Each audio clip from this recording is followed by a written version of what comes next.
You lie still in the dark, and for a moment something strange happens. You try to find yourself, not your name, not your face, not even your thoughts, just you. The awareness, the presence, the one who's listening right now. Where is it? You can feel your body against the mattress, the pull of gravity, the gentle rhythm of your breath. You can sense your heart beating faintly somewhere in the background. Experience depression. You know this body is yours, but are you the body? Then your mind flickers. A thought appears, then another. Random, scattered. Something about tomorrow, something about the past. They drift in and out like clouds. You can watch them, but they aren't you. You're the one noticing them. But that's the question, isn't it? Who's noticing? You're not seeing anything with your eyes, not in this darkness. And yet, something sees your thoughts. You're hearing this voice, but not with your ears, and still, you understand. So who is the one experiencing all of this? You might point to your brain, your head, but you've never actually seen your brain. You've never watched it work. You've never felt a single neuron fire. All you know of the world, and even of yourself, is what shows up in your experience, and yet, there you are, listening, watching, wondering. But where? Try to find it. Close your eyes and look for the you behind the thoughts, behind the feelings, behind the voice in your head. Try to find the center of this experience. You won't, because the deeper you look, the more it slips away. You can locate your heartbeat, you can identify a memory, you can describe a feeling, but you can't catch the observer. It vanishes the moment you reach for it, like a shadow that disappears when you turn to face it. And that's the paradox. The one thing that feels the most real, the part of you that seems stable, constant, always there, has no edges, no center, no home. It's just there, or rather, here, aware, but ungraspable. You might say, I'm right here, I'm me. But what exactly does that mean? Is it the body? Then why do you feel like the same you now as you did 10 years ago, even though every cell in your body has changed? Is it your mind? Then why do your beliefs, your values, your memories constantly shift? So who or what is watching this ever-changing stream? You can find experiences, sensations, thoughts, emotions, but the one experiencing them, you can't touch it, you can't see it, you can't define it. And yet, without it, none of this would exist. No colors, no words, no ideas, no you. This is what some traditions call the witness, not as a person, but as an opening, a field of awareness in which all things come and go. But here's where it gets even stranger. Some say that this witness is your truest self, that beyond the personality, beyond the story, beyond the mind, there is a still, silent presence that doesn't come and go. It just is. Others say the opposite, that this witness is a mental illusion, a byproduct of neural activity, like a cursor on a screen. It's not a thing, but a pointer, a placeholder your brain creates so you feel like there's someone in charge. Which is it? Is the witness your soul? Or is it a trick of biology? You've probably never asked yourself that. Most people haven't. But right now, in this moment, you are asking. Because deep down, you know something is off. You've spent your whole life identifying with a character, a name, a personality. But now, you're starting to see it might not be real, or at least not as solid as you believed. You've been watching your life like a movie, but maybe you're not the actor. Maybe you're not even the camera. Maybe you're the screen it all appears on. And here's the twist. The screen is empty. It's invisible. But without it, the movie wouldn't exist. That's what makes this realization so powerful, because once you stop clinging to the idea of a fixed me, once you stop trying to define the watcher, you begin to experience something deeper. Stillness, freedom, a kind of presence that doesn't need an identity to be real. And from that presence, a new kind of life can emerge. One not rooted in fear or control or ego, but in awareness itself. Not who you are, but what you are. Not the thinker, but the space in which thought arises. Not the doer, but the presence in which action happens. Not the story, but the silence underneath the story. You may not understand it yet. You may not be able to explain it. But you can feel it, even now, that strange, empty clarity. The one that watches your thoughts, feels your breath, hears these words. That's not your mind. That's you. Or rather, the you behind all ideas of you. So the next time you're lost in thought, overwhelmed by emotion, or stuck in a loop of who you think you're supposed to be, pause, drop the story, drop the mask, and just notice what remains. There's no need to label it, no need to grasp it, no need to prove it.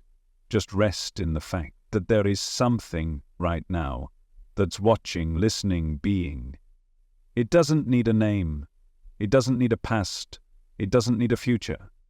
It just is. And maybe that's all it ever needed to be. Everything you've ever experienced has happened inside awareness. Think about that for a second. Not one sound, not one color, not one thought or emotion has ever existed for you outside of your awareness of it. Everything.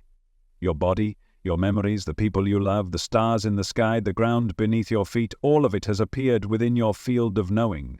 So let's ask the uncomfortable question. Where, exactly, is the world?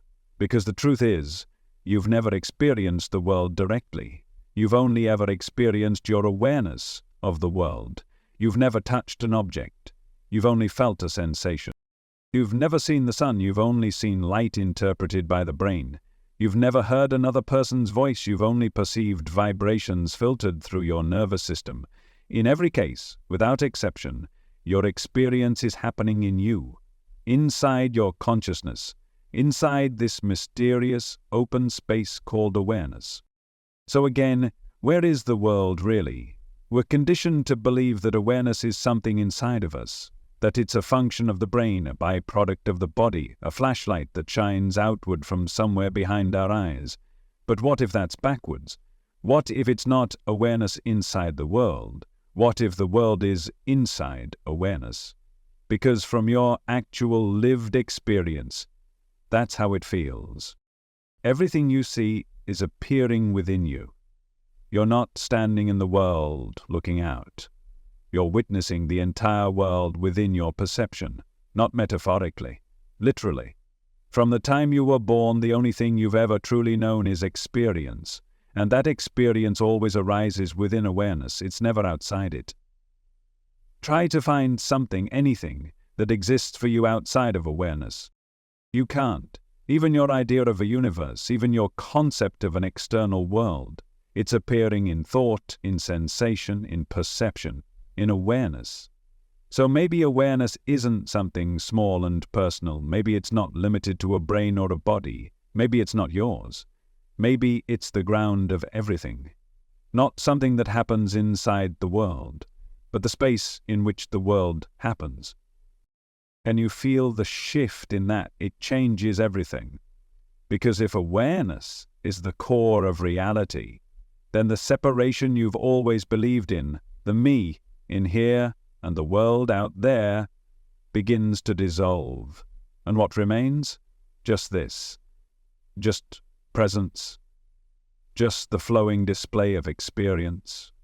Rising and falling, dancing and dissolving, within the infinite openness of being. And here's where it gets even deeper. If everything you know arises within awareness, then what you call reality is inseparable from perception. There is no raw, objective world, apart from the way it appears in consciousness. The sky isn't blue. That's how your brain translates wavelengths inside awareness. The table isn't solid. That's how sensation registers density in your field of experience. The world you move through each day is not a fixed external thing. It's a projection, a rendering, a model, painted by your senses, shaped by your beliefs, filtered through your memory and held within this mysterious space of knowing. But that space, that awareness, it doesn't come and go, it doesn't age, It doesn't change with your opinion. Is the one constant behind every dream, every fear, every love story, every heartbreak.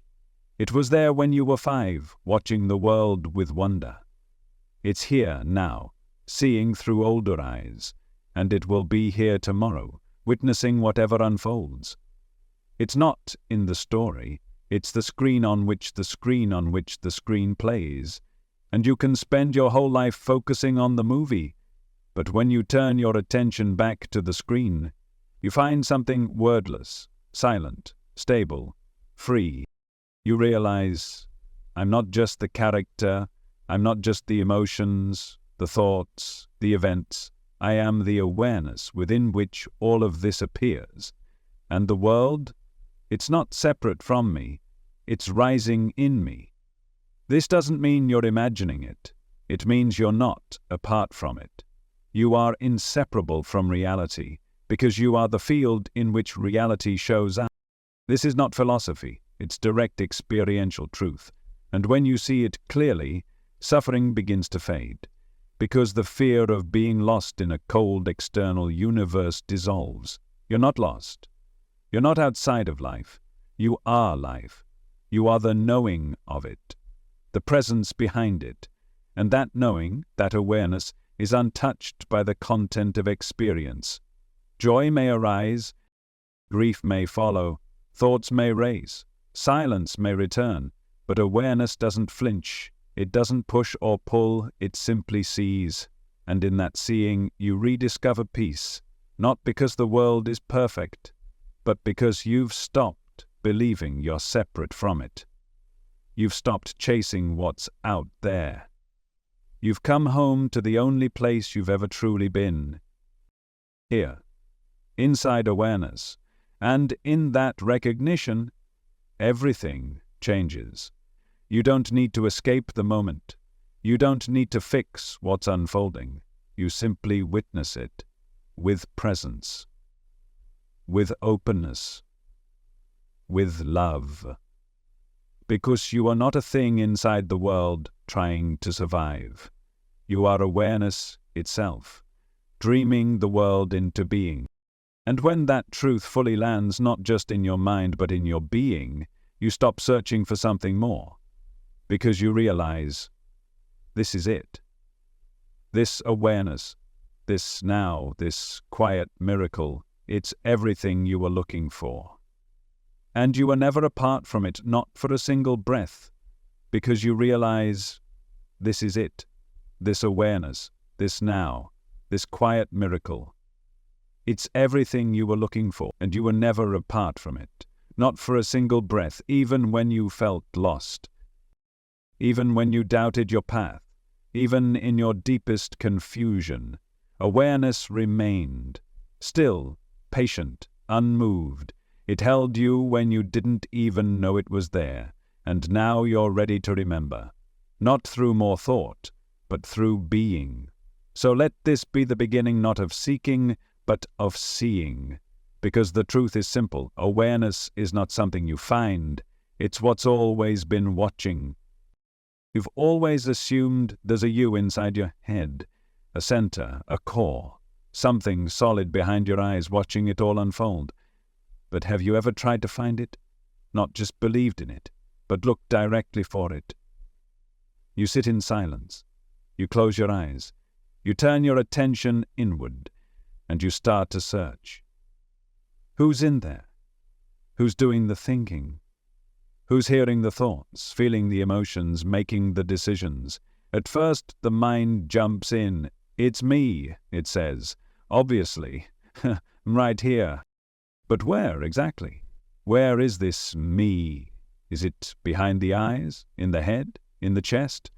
So you look closer, you try to locate it, not with belief, but with pure perception. And what do you find? Not a core, not a center, not a fixed point you can call me. What you find is space, sensations, sounds, a swirl of thoughts and feelings rising and falling like waves, but nothing stable, nothing permanent, nothing solid you can grab onto and say, this is me, this is the one who's in control. Because the more you look, the more it disappears. The more you reach for the self behind the thoughts, the more it slips through your fingers, like chasing a shadow in the fog. This isn't spiritual poetry, this is direct experience. You can try it right now. Who is hearing these words? Who is watching this moment unfold? It's not the ears, not the eyes, not the brain. There's no little person sitting inside your skull pulling levers, making decisions. There's just awareness, wide, open, still, borderless. And somehow from that stillness, everything else arises. Thoughts appear, emotions stir, memories flash. The story of me unfolds, day by day, moment by moment, but none of that story ever reveals a thing. Just activity, just content, just movement on a screen with no visible projector. You've built an identity from these pieces, a name, a personality, a history, a set of preferences and fears. But when you really sit with it, without flinching, you realize those aren't you. They're happening to you. They're arising in you. But they are not the center. They're just passing phenomena. You have memories, but memories can shift, fade, distort. You have a body, but your body has changed 1,000 times. Every cell, every organ, every physical aspect of you is temporary. So what remains? What has never changed? Only this simple, quiet sense. I am. Not I am this. Not I am that. Just I am. It's so quiet, so constant, that the mind overlooks it. Because the mind wants form, it wants labels, it wants to define the self like an object on a shelf. But the deeper truth? There's no shelf. There's no object.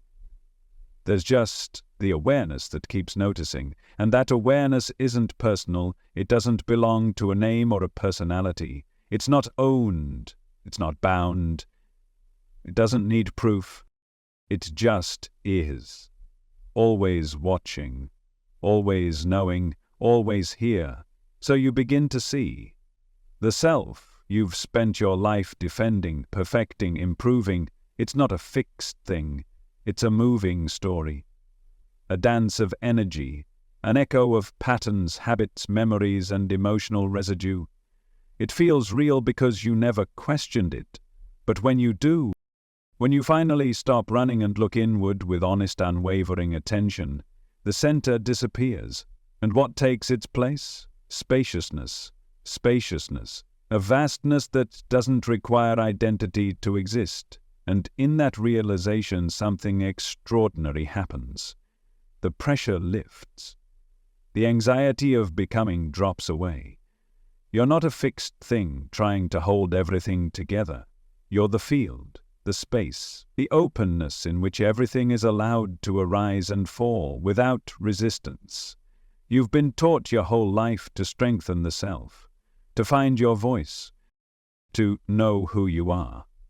But maybe the deepest peace comes not from building the self, but from seeing that there is no self, at least not in the way you imagined. There's no core to protect, no image to constantly defend. Just this moment, just this breath, just this field of presence, endlessly watching, endlessly allowing. And it's from that space, not from control, not from identity, that your most authentic life begins to flow. It's in the absence of a rigid me that love becomes real, compassion becomes effortless, creativity emerges without self-consciousness. Because you're no longer thinking, how does this reflect on me? You're no longer filtering life through a lens of what does this say about who I am. You've dropped the mirror, and all that's left is being, unfiltered, unforced, unbound. This doesn't mean you vanish. It doesn't mean you become a void. It means you return to something truer than identity, something more natural than the stories you tell. You return to presence, and presence doesn't need a center. It is the centerless center. And in that paradox you finally rest. You've spent your whole life believing that somewhere behind your eyes is a small central controller, a thinker, a chooser, a watcher. But when you look for it, it's not there, because it never was. There's nothing wrong with that. It's not a loss. It's freedom. You're not broken. You're not missing something. You're just waking up from a very convincing illusion. And in that awakening, life becomes vivid, raw, immediate, because now you're not living through a filter. You're not interpreting everything through the identity lens. You're simply here, simply aware. And that awareness, it doesn't need a name. It doesn't need validation. It doesn't ask for anything. It's already whole, already free, already everything you thought you needed to become. And the beauty of this? You don't have to understand it. You don't have to get it right. You just have to look, honestly, gently, bravely, and the illusion dissolves on its own. Not because you destroyed it, but because you saw through it. Because you dared to ask, who am I, really? And you waited long enough in the silence to hear the only true answer. Not a thing, not a role, not a center. Just this. Just presence. Just awareness. Endless. Unchanging. Free. Our brain is not just observing reality, it's telling a story. It's scripting a narrative, moment by moment, about who you are, what's happening, and why it matters. But here's the twist most people never realize. That story is a complete illusion. Not because it's meaningless, but because it's not you. The brain isn't showing you reality as it is, it's constructing a version of it. It's pulling data from different sensory channels, sight, sound, touch, memory, emotion, and stitching it together into something that feels seamless. Something that feels true. But behind that seamlessness there's chaos. There's no you in the control tower. No single unified self making decisions or holding it all together. Neuroscience has been peering into the mind for decades, and what it finds over and over again is this. There is no fixed, stable I in the brain. No headquarters, no core, just a network. A system of modules, functions, reflexes, and processing centers, each doing their own thing, often without ever talking directly to each other. And yet, somehow, you wake up every day feeling like the same person. Like there's continuity. Like there's a thread running through your experience, weaving it all together into a story called me. But that thread isn't real. It's assembled, moment by moment, by a storyteller you didn't even know existed, your brain. And that storyteller doesn't care about truth, it cares about cohesion. It wants the pieces to make sense. It wants the self to feel stable. It wants the movie to keep playing. So you don't stop and realize that you're watching flickering frames of something that's always being edited on the fly. Your brain edits memory constantly. It rewrites details to fit the current emotional tone. It fills in blanks with guesses. It chooses what to ignore and what to highlight, not based on fact, but based on survival, identity, and familiarity. And the wildest part, you don't notice. You don't hear the machinery, because the voice in your head, the one narrating your life, judging your decisions, telling you who you are, that voice is the story. It's not proof of a thinker. It's not evidence of a you. It's just the next line of the script, playing automatically, like background music. But you've mistaken it for the truth. You've believed that the thoughts are being thought by someone, that the feelings are being owned by someone, but they're not. They're just arising. And the one narrating them, it's not you. It's the brain's storyteller, trying to create a coherent identity out of billions of fragmented processes, trying to turn 1,000 disconnected impulses into, I meant to do that. But neuroscience has shown this again and again. Decisions are made before the conscious mind is even aware of them. The body moves before you know why. The mouth speaks before you plan the sentence. And only afterward does the mind rush in to claim authorship and make you believe you were in control all along. That's the illusion. That's the magic trick. The brain performs the action, then it writes the script explaining why. And it's so fast, so fluid, that you believe the explanation came first. You believe the story is driving your life. But in truth, the story is being written after the fact.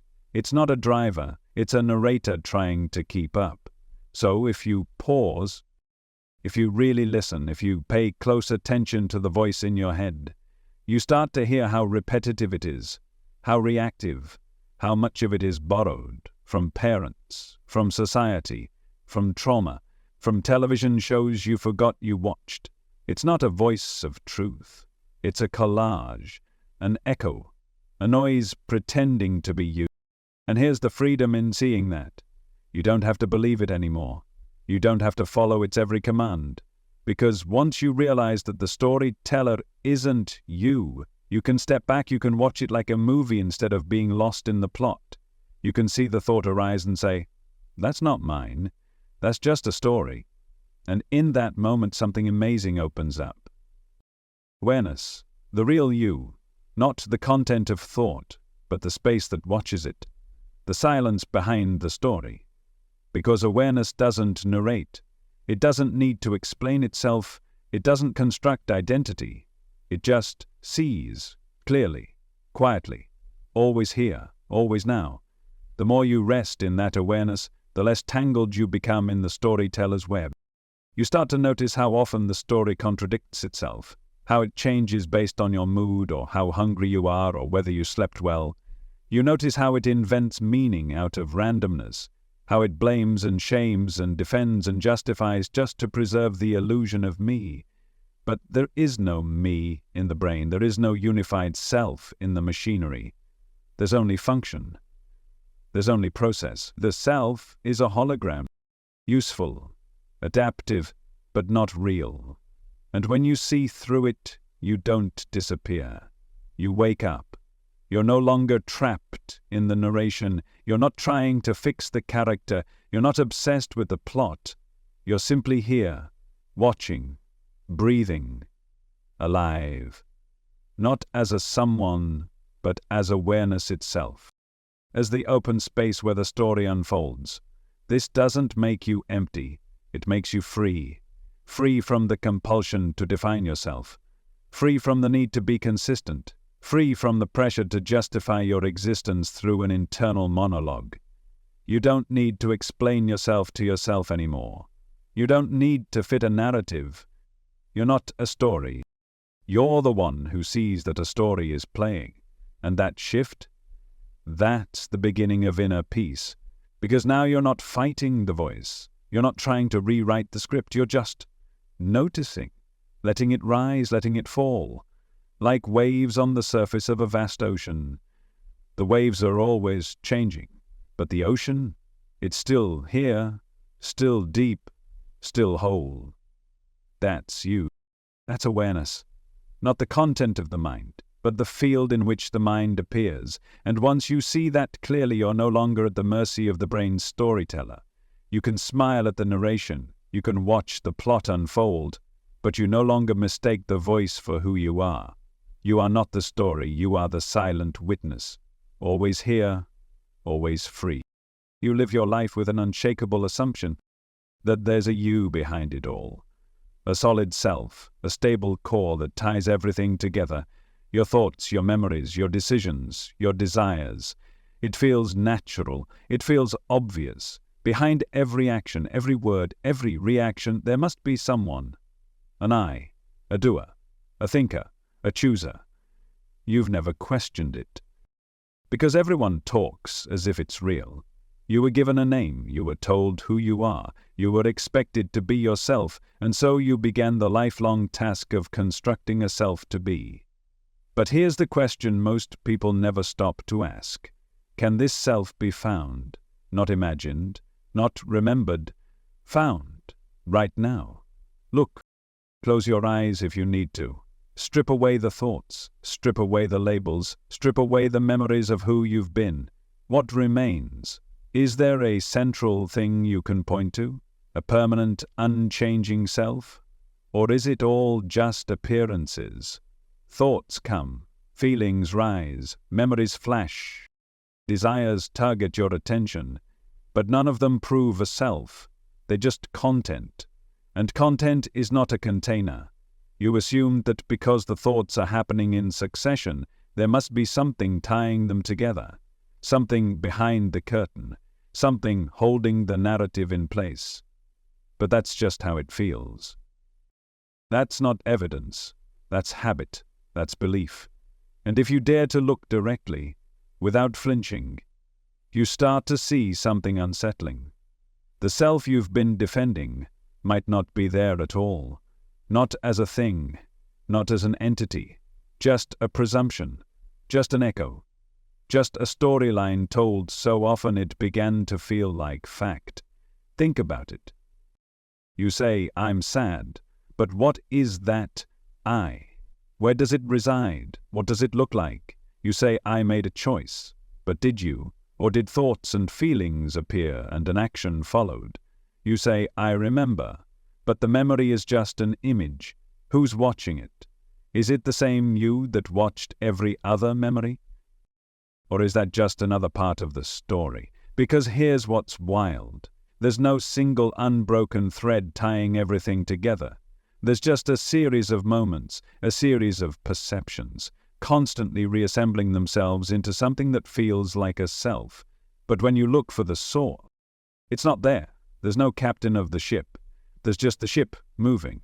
There's no little person inside your head organizing everything. There's just awareness, watching it all unfold. And here's the twist. Awareness doesn't need a self. It doesn't need a name. It doesn't ask for identity. It's simply present, still, silent, always watching. The self is like a mirage that awareness watches but never touches. And the moment you stop chasing it, the moment you stop assuming it's real, is the moment things get strange and free, because suddenly the pressure drops. The need to defend something fragile disappears. The anxiety of who am I no longer needs an answer. It can rest as a question, and in that space something softer emerges, not the rigid self, but a gentle presence, a seeing, a quiet intelligence that doesn't need a story to exist. And maybe that's who you've been all along, not the character in the movie, but the screen it plays on, not the story, but the space in which the story arises. But still, part of you resists. Because if there's no self, then who feels pain? Who falls in love? Who mourns and dreams and laughs? And the answer is both devastating and liberating. No one. These experiences don't belong to anyone. They just are. They appear, they happen, and then they dissolve, just like waves rising and falling on the surface of the ocean. And you are the ocean, not the wave, not the movement, but the vast, silent depth beneath it all. That's why you've never been able to find the self, because you've been looking for something small, something finite. But what you truly are has no borders, no limits, no location. You are not a thing. You are the space in which all things come and go. And when you stop trying to turn yourself into an object, something solid, nameable, complete, you begin to experience something far more profound: stillness, freedom, peace. Not because you figured it all out, but because you stopped pretending there was something to figure out. You stopped trying to tie a ribbon around the wind, and instead you let it blow through you. You let life move. You let thought pass. You let emotion rise and fall like weather in an open sky. And the sky never asks for identity. It never needs a story. It just is, and so are you. But don't misunderstand this. This isn't nihilism. This isn't emptiness. This is presence. This is aliveness without tension, because when the presumed self dissolves, there's more room for everything else. More love, more empathy, more truth, more connection, not less. Because you're no longer trapped inside a fortress of identity. You're open, you're porous, you're available to life in a way that the self never could be. And that's when things begin to feel real again. Not because you've returned to the story, but because you've stepped out of it. You're no longer looking at life through the lens of me. You're simply looking. And in that pure seeing, without interpretation, without self-reference, there is clarity, there is beauty, there is peace. You may still use the word I. You may still speak as if you are a person, but deep down, you know the truth.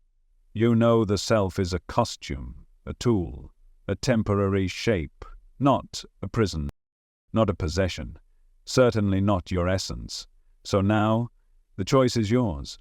You can keep pretending the self is real.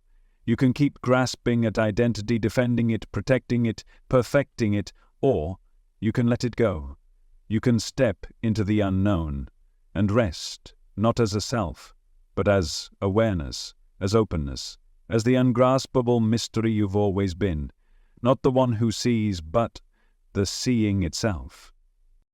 You've been taught to believe your identity is something solid, fixed, foundational. You carry it like a badge, your name, your past, your likes and dislikes. You say, "This is who I am," as if there's a concrete self beneath the surface. But have you ever stopped to look, really look? What is identity, if not a collection of patterns? A set of remembered behaviors, social feedback, cultural roles and conditioned responses. Your identity didn't come from some inner truth. It was assembled. You were told your name. You were praised for certain traits, scolded for others. You were rewarded when you conformed, rejected when you didn't. And slowly, piece by piece, a character began to form. It felt like you were discovering yourself. But what if you were only memorizing a performance, repeating it enough times that it felt natural? What if your identity is more like a mirage? Not fake, but not solid either. A mirage looks real. It has form, depth, weight, but it only appears when certain conditions align, and when you reach for it, your hand closes on empty space. That's identity. It's not a lie. It's not meaningless. But it's not what you think it is. It's the brain taking a chaotic mess of sensations, emotions, and memories and wrapping it all in a neat package. This is me, it says. But when you ask who's speaking, there's no one there. Just thoughts echoing in an empty chamber. Just mental weather. Patterns pretending to be a person. And you've believed it. You've believed you are the personality. You've believed you are the image in the mirror, the voice in the head, the story of your past. But what if you're none of those? What if all those elements are just costumes, temporary roles in a play called My Life? And you're not the actor. You're the stage, the awareness in which all these identities come and go. Because look closely, your identity changes depending on where you are. You're one person at work, another with family, another entirely when you're alone in nature with no mirrors or expectations. So which one is real? Which mask is your face? Or have you just become so good at switching roles that you forgot there was something watching behind them? That watcher isn't trying to be anything. It doesn't have a personality. It doesn't care about approval. It's just there, silent, still, undeniable, watching the mirage of identity shimmer and shift. This is the painful truth. You've spent so much time trying to perfect your identity, but you were refining a ghost, trying to give structure to something that can never be nailed down. You say things like, "I'm just not that kind of person." But who told you that? Was it your parents? Your culture? Was it a defense against pain? A reaction to rejection? So many of your self-definitions were inherited, picked up unconsciously and worn like armor. And now you mistake the armor for skin. But it's not you. It never was. And that's why the search for who you really are always leaves you unsatisfied. Because the more you look, the more the edges blur. The more you define, the more restricted you feel. You say, "This is me," but deep down you feel the tightness. You sense that there's something more, something beyond the categories, something untouched by labels or history or personality traits, something wordless. And the reason it feels wordless is because it can't be captured in the structure of identity. It doesn't fit inside introvert or extrovert. It doesn't fit inside victim or survivor. It doesn't even fit inside human. Because what you are is not a role. It's not a role, it's not a label, it's not even a mind. It's the space in which the mind happens. And in that space, there's no need to define yourself. There's no pressure to get it right. You're no longer trying to be someone. You're just being. And in that, there's peace. A quiet liberation. Because when you're no longer attached to identity, you're free to respond authentically. You're not acting out a script. You're not defending an image. You're simply alive, moment to moment, breath to breath, responding from presence, not persona. That's when love becomes real. That's when connection becomes honest, because now you're not relating as someone. You're relating as awareness itself. And awareness doesn't judge. It doesn't pretend. It doesn't cling to the past or project into the future. It just sees, clearly, kindly, freely. But here's the thing, you don't need to destroy your identity. You don't need to erase your history. That's not the point. The point is to stop confusing the mirage for the truth. To stop gripping so tightly to something that was never meant to be held. To let the patterns play out, without forgetting that they're just patterns. You can still be you. But now you know it's a role, a useful mask, a costume worn in love, not in fear. And that changes everything. Because when identity is no longer a prison, it becomes a dance. You can play, you can shift, you can evolve without anxiety. Because you're no longer trying to protect something fragile. You're grounded in something deeper, something real. Not the mirage, but the space. Not the self, but the seeing. And in that seeing, there's a kind of joy, a lightness. Because the truth has always been this simple. You were never the image in the mirror. You were the presence looking into it. You were never the role. You were the light behind the mask. And now that you've remembered, you don't have to pretend anymore. You can just be as you are, without the story, without the weight. Just the open, silent miracle of now. Just the awareness that never needed a name. You've always felt like there's something watching. Not in a paranoid way, but a deep, silent awareness just behind your experience. It's not loud. It doesn't speak in words, but it sees. It sees your thoughts come and go. It watches your body move through the world. It notices emotion rising in waves, sensation flickering like candlelight. You've called it me. You've assumed it's yourself. A quiet witness behind the eyes. Still, reliable, unshaken by the chaos. But here's the question. What is that witness? What is this eye that seems to be watching your life unfold? You can't see it in the mirror. You can't isolate it with a scan. You can't pull it out and hold it in your hands.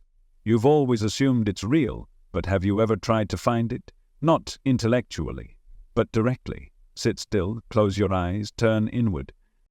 And now search, not with thoughts, but with attention. Where is the one who is watching? You might feel presence. You might feel awareness, but where is the thing behind the awareness? Where is the watcher? No matter how long you look, you won't find a shape. You won't find a boundary. You won't find a place where this observer begins or ends. And that's the moment the ground begins to shake. Because you realize the witness isn't personal. It isn't inside you. It isn't yours. In fact, it's not even a thing. It's not an entity you can describe.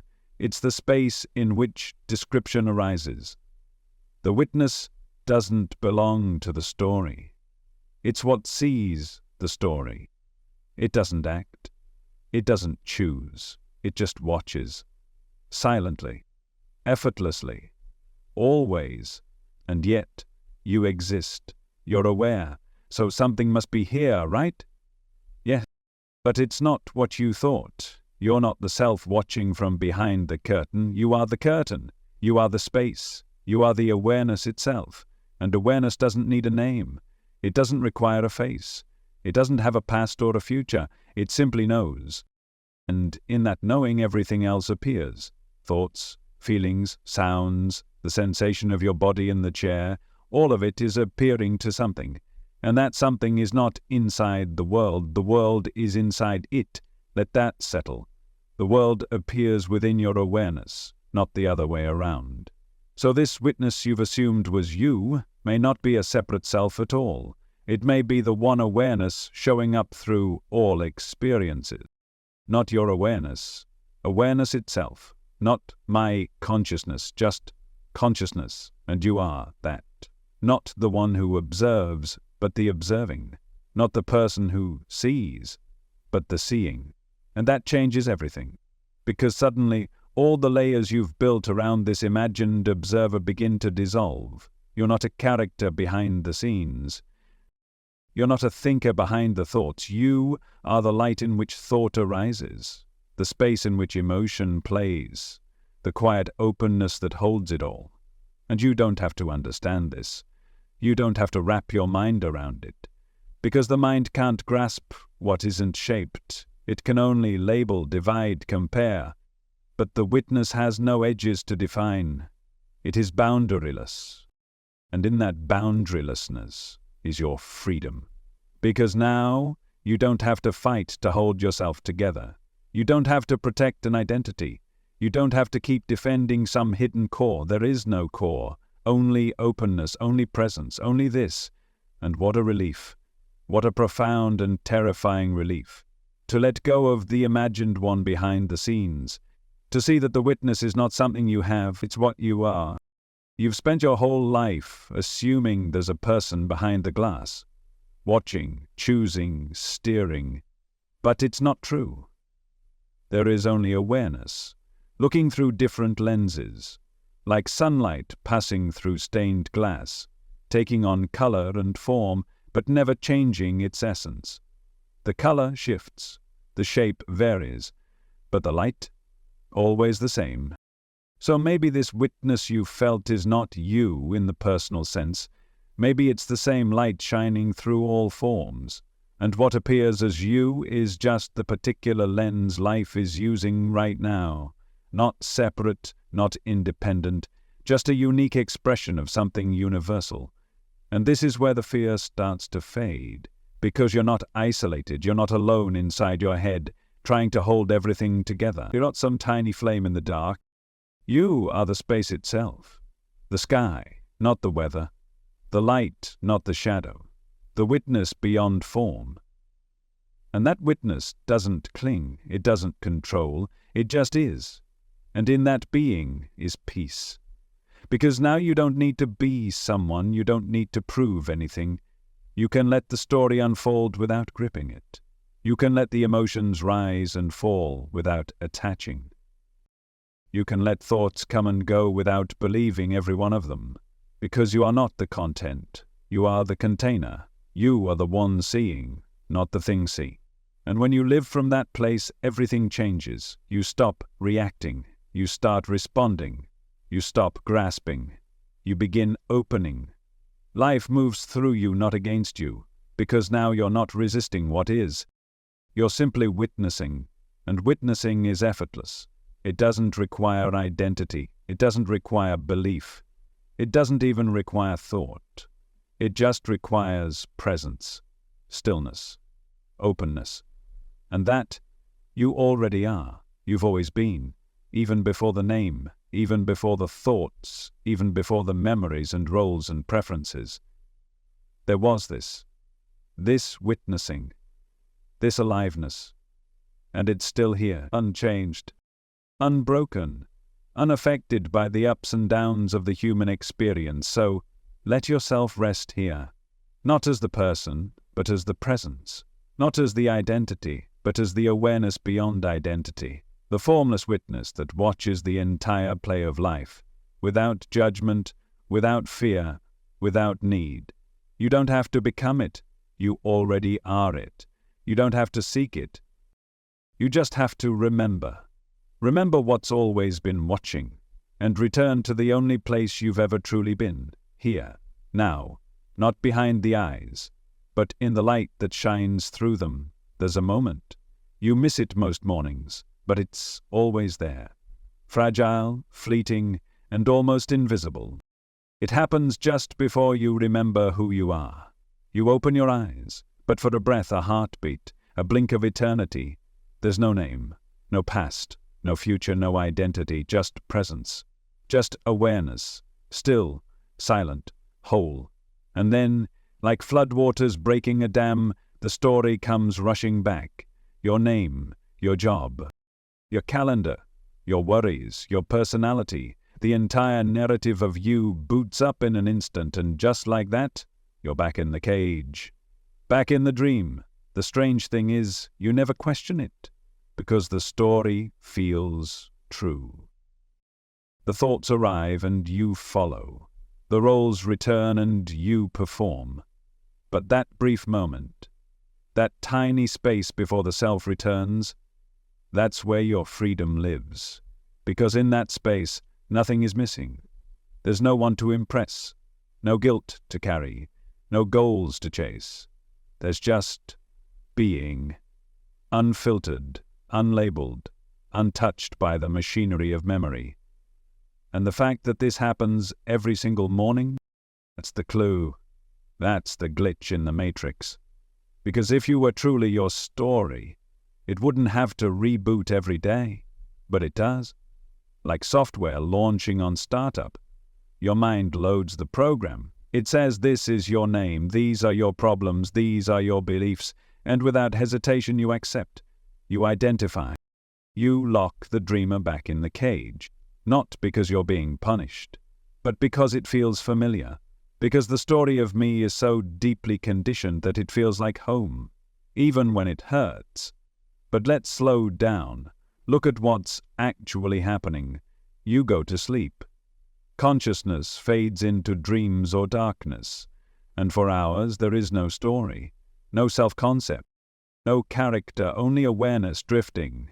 Then morning comes, and for a flicker of time you wake into blankness. The system hasn't loaded yet, and in that blankness, if you're lucky, you'll feel the peace, the spaciousness, the absence of burden. But it never lasts, because the mind hates a vacuum, so it scrambles to fill it, and the moment thought says, I am, the game resumes. But what if you paused, right there, right before it all comes rushing back? What if you stayed just a little longer in that silent space? What would you find? Not boredom, not emptiness, but freedom. Because what's absent in that space is not reality, it's illusion. It's the constructed identity, the web of memory and narrative that convinces you you're a fixed person with a fixed life. And when that structure doesn't immediately reassert itself, you glimpse what's underneath. Pure awareness, not owned by a self, not shaped by belief, just watching, just being. And if that awareness can exist without a story, then maybe you can too. Not as a person, but as presence. Not as a role, but as the field in which all roles arise. This is the dreamer's cage. Not because you're asleep, but because you keep mistaking the dream for truth. You keep thinking, this is who I am. This is how life works. These are my problems, my limits, my truths. But none of that is written in stone. It's just thought, memory, mental weather. And thought is not the enemy, but when you believe every thought is you, you stay trapped. You live inside the bars of belief, and they're invisible until you stop, until you look. And that's the power of the waking moment, because every morning reality offers you a doorway. It opens the cage before you remember you're supposed to be inside it, and you can step through. You can notice the story trying to rebuild itself. You can hear the voice starting to narrate, okay, today I have to, and instead of following it, you can watch and say, there it is, the dream rebuilding, and in that noticing something sacred happens. You're no longer identified with the character. You're not hypnotized by the voice. You're the space in which the voice appears. And that space, it's always been here, even in your most painful moments, even when you felt lost, anxious, overwhelmed. There was something quietly witnessing, not judging, not controlling, just present. And that's the you before the story, the you untouched by memory, the you who doesn't need to become anything, because it already is. So why is this important? Because the dreamer's cage is what keeps you seeking, keeps you chasing peace in the future, keeps you thinking, one day I'll be enough. But what if you already are? Not because you've earned it, not because you've perfected the self, but because the self is just a mirage, and you're what sees through it. This doesn't mean you lose your personality. It doesn't mean you forget your name. It just means you stop confusing the costume for the actor. You stop mistaking the thoughts for truth. You stop worshipping the identity and start remembering what holds it all. And that remembering, that's awakening. Not a one-time event, but 1,000 small recognitions. Each time you wake up, not just in the morning but in the moment, you loosen the grip of the cage. You feel the bars melt. You see the dream for what it is, not an enemy but a play, and you're the awareness that can choose to play, or to rest, to act, or to watch, to identify, or to dissolve, and that choice is yours, not in the future, not after more seeking, but right now, in this breath, in this awareness. So the next time you wake up, listen, feel, before the me returns, before the memory loads, before the voice says, let's begin again, just notice, you're still here, even without the story, even without the cage, even without the dream. And that quiet space before the self, that's not emptiness, that's home. You've had dreams before where everything felt absolutely real, flying over cities, falling through space, talking to people who passed away long ago, wandering through places that never existed, and in the moment, it made perfect sense. You didn't stop to question the logic. You didn't say, wait, this isn't possible. You simply experienced, as if it were real. You felt emotion, you made choices, you reacted to the dream world as if it were solid ground. Because in the dream it was. And then you woke up. You blinked, you sat in silence, and suddenly everything that felt so real became absurd. You laughed, maybe, shook your head. That was wild. But here's the thing you rarely consider. While it was happening, you believed in it completely. There was no part of you pretending. No sense of separation. You weren't watching the dream. You were the dream. You were inside it, breathing it, believing it. Why?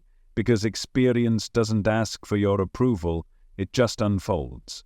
And if it feels real, you accept it. That's how dreams work. But now here's the deeper question. How do you know this isn't a dream too? What makes this waking life any different? You say because this is consistent, this has rules, this is agreed upon. But that's just more belief.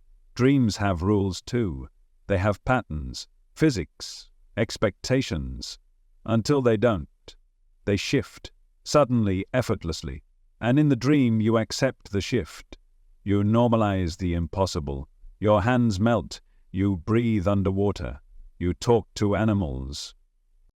And none of it feels strange until you wake up. So if you believe something in a dream without question, and you believe this reality now without question, what's the difference, really? Is it time? Is it memory? Is it the fact that others around you seem to validate it?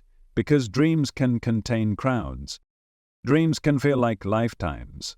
Some dreams even carry emotional weight so deep it lingers into your day. So how do you know this experience right now isn't just another layer, another convincing dream? You don't. And that's the doorway. That's where the edge of illusion begins to crack. Because if you can't be sure this isn't a dream, then what happens to all your assumptions? All your rigid beliefs? All your fears, plans, identities? They loosen, they soften, because now you've seen how quickly reality can change. You've felt yourself believe in unreality, and now, maybe, you're ready to stop believing so blindly, not in a skeptical way, but in a curious way, a conscious way, because you're not trying to prove that life is fake. You're trying to remember how deeply conditioned you've been, conditioned to take everything at face value, to never ask, what is this? Really? But that question is the most important one you'll ever ask, because here's what dreams reveal. Reality is constructed inside awareness, not the other way around. It's not that you're a body moving through a world, it's that a world arises inside awareness. And you call it me? In the dream, the body isn't real, but you feel it, you move it, you fear for it. So why wouldn't the same be true now? Maybe this body, this name, this life is just the current character. The current dream chemical consciousness is playing through. And the real you isn't inside the dream, it's the awareness watching it unfold. Just like in dreams. And this realization isn't meant to be disorienting. It's meant to be freeing, because now the rules soften, the stories unravel, the burdens you've carried of needing to be someone, needing to control everything, they begin to fall away. Because if this is a dream, then you don't have to fix it. You can wake up within it. You can become lucid. That's what lucid dreaming is, right? When you realize you're dreaming while still inside the dream. You don't wake up in bed. You wake up in consciousness. And suddenly the dream bends with you, responds to you, reflects you. So what if you became lucid here? Not by manipulating the dream, but by remembering it is one. That the world you see is not out there. It's projected from within, from the mind, from the nervous system, from conditioned perception. And beneath all that, awareness, silent, unmoving, unchanging. You've never touched the world. You've only ever touched your experience of the world. And that experience is filtered, shaped, painted by your mind. Just like in dreams. And when you see that clearly, something sacred opens, a softness, a humility, a remembering. Because now you know your judgments aren't final. Your pain isn't permanent. Your story isn't fixed. It's all fluid, all part of a landscape that responds to the dreamer's state. And who is the dreamer? Not the ego, not the character, not the voice in your head, but awareness itself, the field in which all dreaming happens. You are that field. And you've forgotten. But even forgetting is part of the dream. Even confusion is part of the script.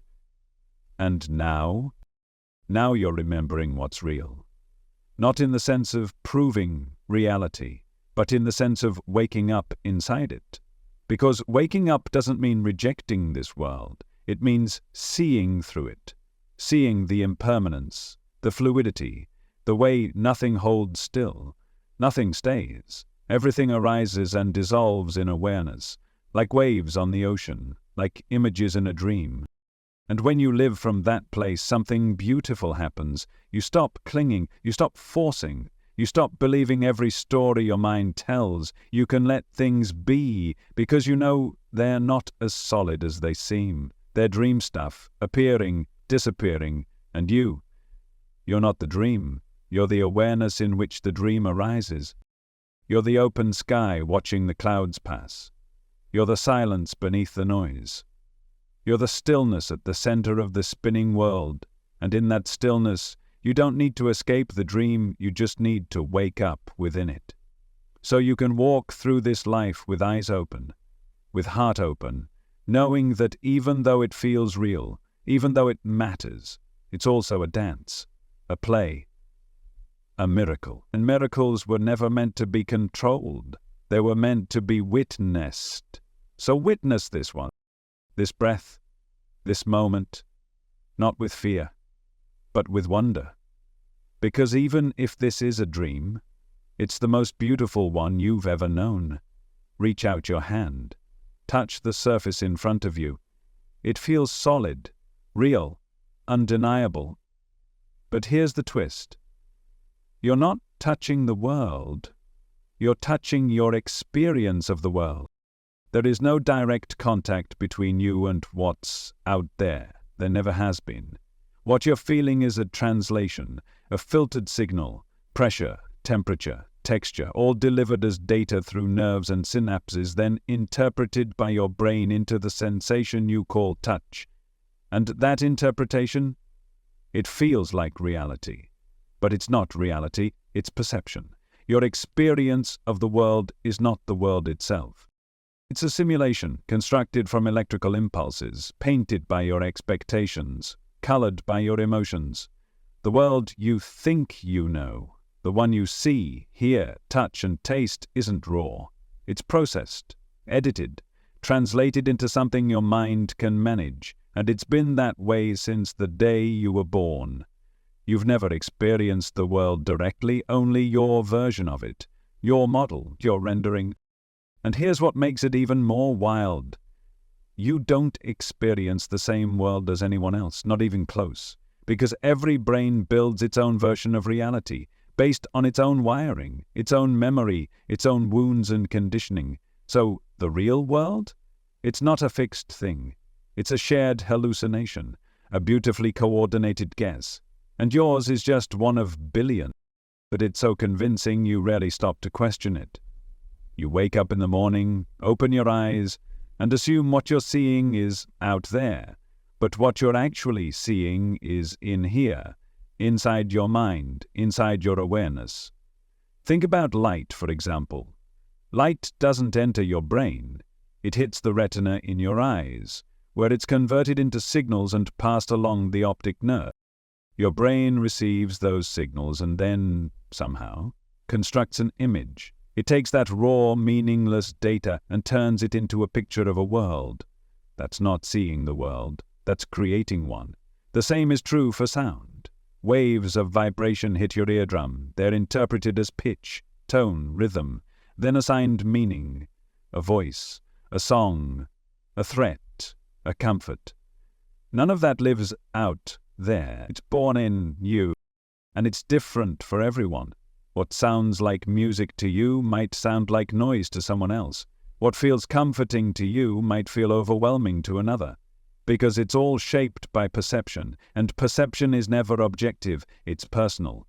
It's filtered through layers of experience, emotion, and expectation, and yet it feels objective.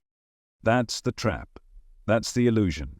Your mind shows you a model, and you mistake it for truth. You believe the interface is the reality.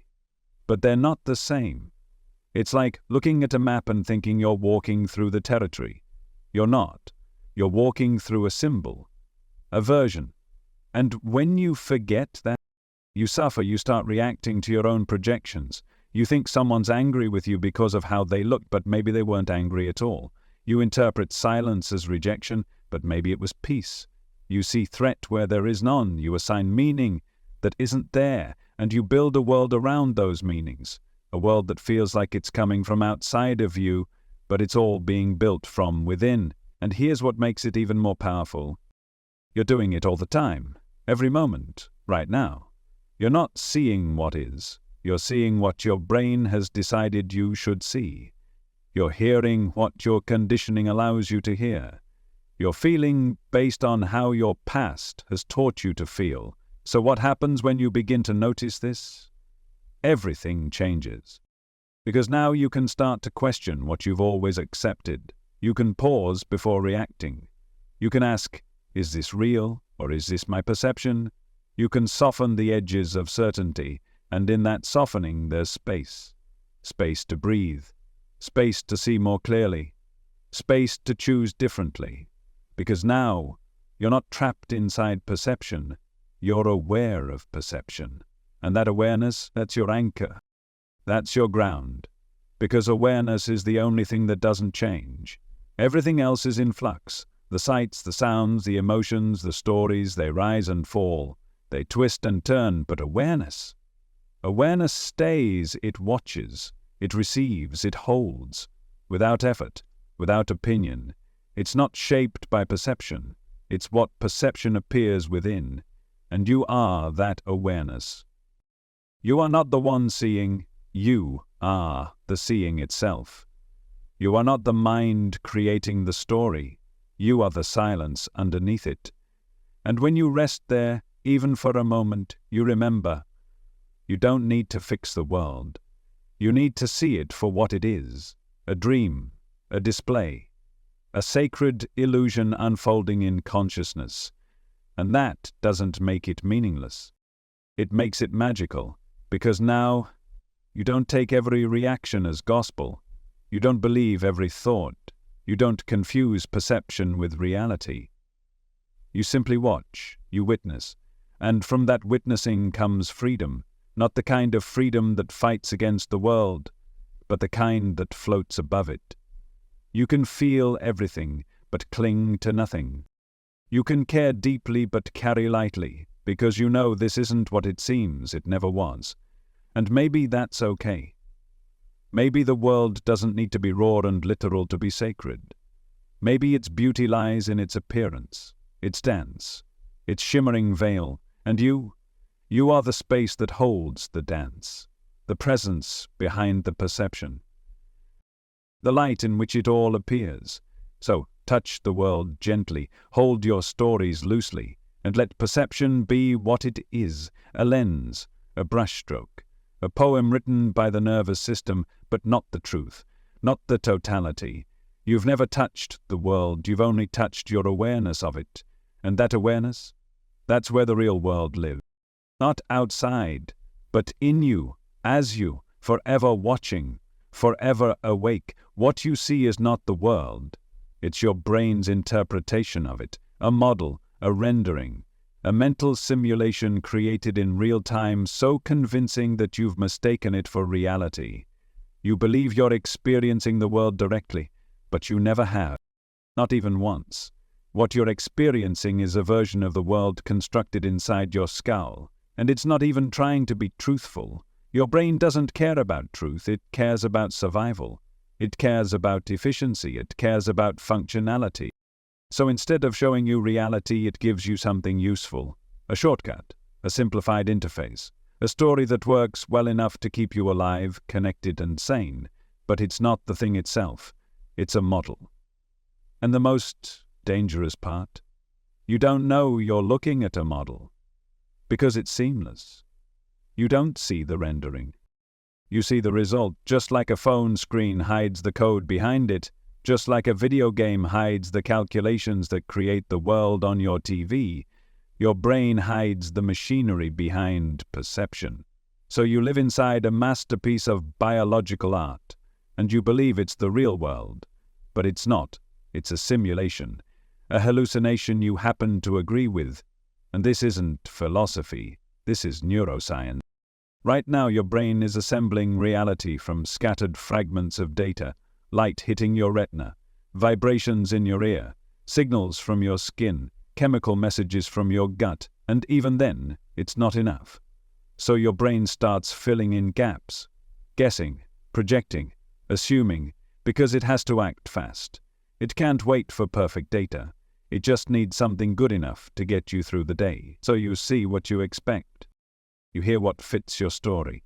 You interpret the world through the filter of everything you've already believed, and because it feels real, you trust it. You never question the model. You never think to ask, is this true? Because it doesn't feel like a model. It feels like the world. But stop for a second. Take a breath. Look around. That color you see, it doesn't exist outside your perception. It's not out there. It's your brain translating wavelengths into something you can understand. Same with sound. Same with temperature. Same with every sensory experience you've ever had. None of it is raw reality. It's all rendered, transformed, filtered through biology and belief and memory. So what happens when you believe the model is reality? You suffer, because now you're reacting to a world that doesn't exist the way you think it does. You're fighting shadows. You're arguing with ghosts. You're feeling threatened by illusions projected onto your mental screen. You assume people see what you see. You assume they hear what you hear. You assume your version of life is universal. But it's not. Each person lives inside their own simulation, their own constructed world. No two models are identical. And that's why communication breaks down.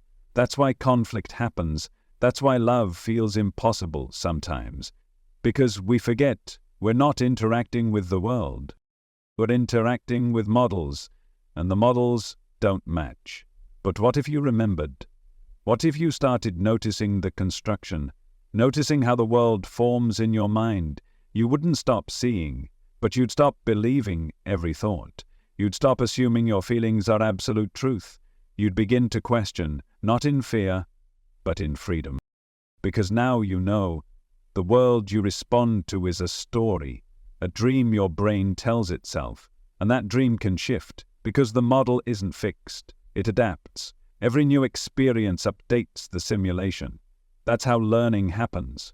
But most of us don't let the model update. We keep forcing old interpretations onto new situations. We see through the lens of wounds we never healed. We react to people based on past pain. We assume this moment is just another version of what hurt us before. And so we relive the same dream over and over. But the truth is, you're not locked in. You're not stuck with one model. You can soften it, you can upgrade it, you can even learn to see without it just for a moment. You can rest in the raw awareness beneath the simulation, that space before the world gets labeled, before it becomes mine or theirs, before it becomes good or bad, safe or dangerous. And in that space, there's peace, because now you're not reacting, you're witnessing. You're not imprisoned by the model, you're aware of it, and that awareness is freedom. That awareness is the key, because the brain will always construct. That's what it's built to do, but you don't have to believe everything it builds. You can step back, you can look at the model as a tool, not as truth. A map, not the territory. A lens, not the light. And when you do that, you don't have to take things so personally. You don't have to grip the story so tightly. You don't have to defend your version of reality. You realize everyone is living in their own construction, their own virtual world. So now you stop arguing about who's right. You start asking, what's true for you? What model are you living in? And that opens the door to compassion, to curiosity, to connection, because now you're not clashing models. You're exploring them together. You're learning how others see the world, and maybe, just maybe, expanding your own in the process. So yes, your brain constructs reality, but you are not the brain. You are the awareness watching it all happen. You are the field in which the model appears. You are not the simulation, you're the light behind it. And that light? That's the real world. That's what's constant. That's what doesn't shift. So while the brain builds dreams, you stay grounded in presence. You rest in the quiet knowing that what appears is just that, an appearance. Useful? Yes. Important? Of course. But real? Not in the way you thought. And when you see this, you can finally relax. You can stop gripping the illusion. You can start living with openness, with play, with freedom. Because you're no longer a prisoner of the model, you're its conscious witness, you're awake within the construction, and that changes everything. You wake from a dream and whisper, that wasn't real. But pause. Ask yourself, why? Why wasn't it real? Was it because you flew through the sky? Because time moved strangely? Because you spoke with someone long gone? Maybe. But what if the real reason, the one no one talks about, is that you simply woke up into another construct, one that just happens to be more consistent? Because while you were dreaming, it felt just as real as this. You felt joy, panic, confusion, love, loss. Your body responded, your heart raced, you cried, you ran, you believed, and it wasn't pretend. Your body, your chemistry was fully involved. So how is that not real? The answer is unsettling. Because if both dream and waking experience are immersive and fully believed in the moment, then what separates them? What gives this waking life more weight, you might say? This world is shared, it's more stable. Other people experience it too. But are you sure? You've never actually left your own experience. You've never stepped outside your own awareness to verify what anyone else is truly seeing. You've only ever lived inside your mind. Even in waking life, you're not experiencing reality directly. You're experiencing your brain's rendering of it, your perception, your interpretation, your story. So what if both dream and waking states are just different frequencies of the same projection, two layers of the same illusion? What if the only difference is how strongly you cling to this one? In a dream, you surrender to the flow. You don't try to control gravity or logic, you go with it. But in waking life, you resist. You say, this is my identity, this is my job, this is who I am. You build structures, you create permanence, you cling harder. But clinging doesn't make something real. It just makes it feel more important. So again, what separates the dream from waking life? Not emotion, not logic, not vividness, just belief.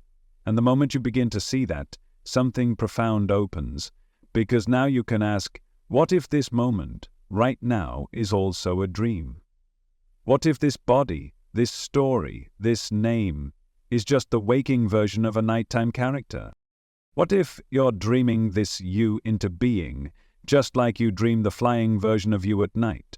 What if the real you has no name, no form, just presence, just watching, and the rest is scenery, costume, theater, projection? That might feel strange at first, maybe even frightening, but let it sink in. Let yourself consider it, not as a theory, but as a direct inquiry. Look around. Notice how solid everything seems. Then notice, you're not experiencing the world. You're experiencing your perception of the world. Sight, sound, smell, all filtered, all shaped by memory, emotion, expectation, just like in dreams. And you can test this. In a dream, you believe something's real until you wake up. So what if you could wake up within this dream too? Not by leaving it, but by noticing it. Noticing that your thoughts are projections, your emotions are weather, your beliefs are storylines, and none of them are the truth. They're just passing images in the mind. And that realization? That's lucidity. That's awareness breaking through the illusion, not to destroy it, but to see it clearly. And in that clarity, something beautiful happens. You stop grasping. You stop reacting like everything is permanent. You begin to flow again. Not because you've become detached, but because you've remembered this is all a dance, a movement in consciousness, an ever-changing dream held in something larger. And what is that something larger? Awareness. The one thing that never changes between dream and waking. In dreams, there's awareness. In waking life, there's awareness. Thoughts, bodies, scenery, they come and go. But awareness stays. That's the thread. That's the truth underneath both dreams and daylight. Not the content, the context, the field in which it all appears. And that's where your power lives, not in trying to control the dream, but in remembering the dreamer. Not the character, not the plot, the presence, the silence, watching it all unfold. So ask yourself now, how do you know this isn't a dream? Not in theory, in practice. What makes this moment real? Because it feels stable? Because it's agreed upon? Because it follows the rules? But dreams can feel stable too. Dreams have rules. Until they don't. They're agreed upon until the plot twists. So what makes this moment so different? And more importantly, what happens when you stop needing to make that distinction? What happens when you let go of the need to label something as real or unreal, and instead focus on what's witnessing it all? That's the shift. That's awakening. Not replacing one illusion with another, but stepping back enough to see the illusion as illusion, and resting in the stillness behind it. that stillness has no beginning or end. It wasn't born with your body, it won't die with it. It holds your dreams, it holds your waking life. It's never confused, never reactive, just present always. And from that presence, everything becomes sacred. Not because it's real, but because it's here, because it's part of the dream you're dreaming now. Because even an illusion can carry beauty, grace, and healing when seen through clear eyes. So let the boundaries blur. Let dream and waking dissolve into one stream of experience. Don't cling to this as more important than that. Don't fear one and worship the other. See both as waves in the same ocean, stories inside the same consciousness. And know this, you are not the story. You are not the dream. You are not even the mind that watches it. You are the awareness that has no form. The light in which all shadows dance. The silence beneath all sounds. You are not in the dream is in you. And now that you remember, you're free. Dreams shift. Waking life morphs. But something in you stays the same. Something silent. Still. Unmoved. Call it awareness. And once you begin to recognize it, everything else starts to unravel, gently, like mist burned away by morning light. You dream of flying, of falling, of speaking with strangers who know your name. In that dream, you believe, you experience, you react, and what makes it possible? Awareness. Without it, the dream couldn't be known. Then morning comes, the alarm goes off, and suddenly you're here again. This life, this body, this name, but it's not a different you that wakes up. It's the same awareness, the same perceiving presence. The only thing that changed was the scenery. One world dissolved, another one emerged. But the witness, it never left. That's the key no one tells you. That's the secret hiding in plain sight. You are not the content of experience. You are the awareness of experience. You were there when the dream unfolded. You're here now as the waking unfolds. Different stories, same seer. And here's what makes that revolutionary. Everything else in your life changes. Your body ages. Your emotions rise and fall. Your beliefs evolve. Your memories fade. But awareness doesn't age. It doesn't come and go. It doesn't need fixing or upgrading or healing. Because it's not broken, it never has been. And if you've never noticed it before, that doesn't mean it wasn't there. It just means your attention was elsewhere, focused on the drama, the noise, the movement. But underneath all that, beneath the thinking, the feeling, the doing, was this quiet watcher, watching every thought, witnessing every emotion, receiving every sensation, without judgment, without resistance. Just being. And here's what's wild. It's been with you since the beginning. Not your first memory. Before that. Before language. Before identity. Even as a newborn, awareness was there. It didn't know your name. It didn't need to. It simply noticed. Sound, light, warmth, sensation. It didn't label, it didn't interpret, it just watched. It just received, and it's been doing that ever since. So now the question becomes, if awareness is present in both dreams and waking life, which is more real? Is it the world that changes or the awareness that doesn't? Think of it this way. Every experience you've ever had has passed through awareness, like clouds drifting across a sky. They come, they go, but the sky doesn't change. It doesn't hold on, it doesn't resist. It allows. And you are that sky. You are not the clouds. You are the space they pass through. But here's the strange part. You've spent your whole life identifying with the clouds, with the thoughts, the roles, the emotions. You've said, I am sad, I am angry, I am afraid. But are you? Or are those just temporary weather patterns, passing moods, sensations moving across the surface of something deeper? Because sadness comes and goes, fear rises and falls, but you, as awareness, remain. You're not touched by what moves through you. You're the space that holds it all. And when you see that, a profound peace opens up. Not the peace of everything going your way, but the peace of knowing you are not what's happening. You are what's watching it happen. And this isn't an escape, it's a coming home, a returning to what's always been true. Because when you rest in awareness, you're not denying life. You're finally seeing it clearly, without filters, without stories, just raw, vibrant presence. This is the heart of spiritual awakening. Not adding something new, not becoming better, but remembering what's never left. Remembering that in every moment, dream or waking, you are aware. And awareness doesn't choose sides. It doesn't say this moment is sacred, that one isn't. It receives all of it. The pain, the joy, the confusion, the clarity. It holds them like a mother holds her child, with tenderness, with space, with unconditional presence. So you might ask, if I'm awareness, why do I suffer? Because you forget. You fall into the story. You identify with the voice in your head. You believe the character is who you are, and in that forgetting, suffering arises. Not because of what's happening, but because you believe you are the one it's happening to. You believe you are the cloud, not the sky. You believe you are the emotion, not the witness of it. But the moment you remember, even for a breath, everything shifts.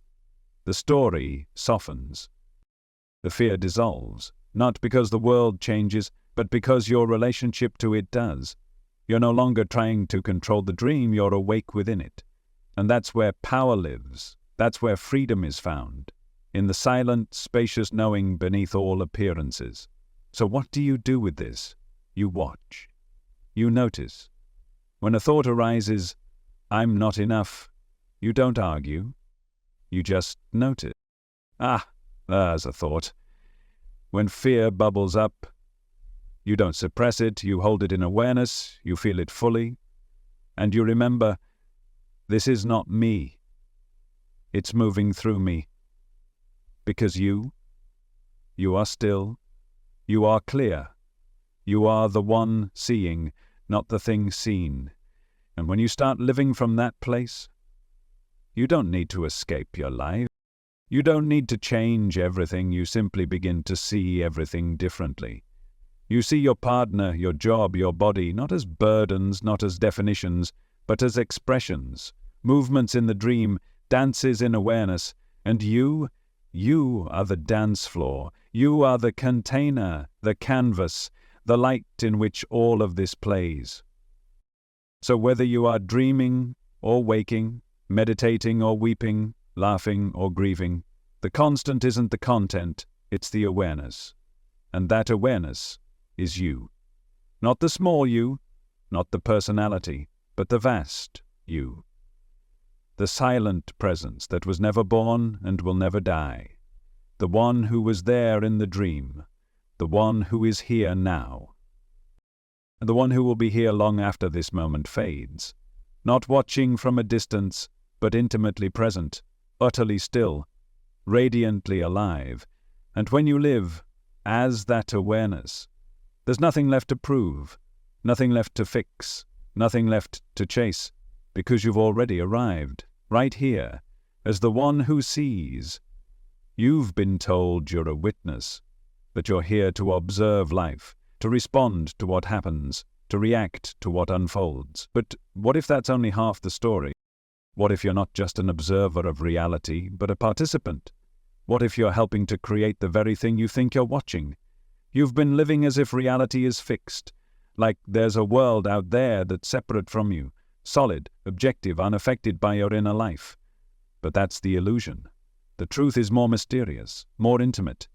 You don't simply observe reality, you help paint it, not with brushes or tools, but with your attention, with your beliefs, with your emotions and expectations.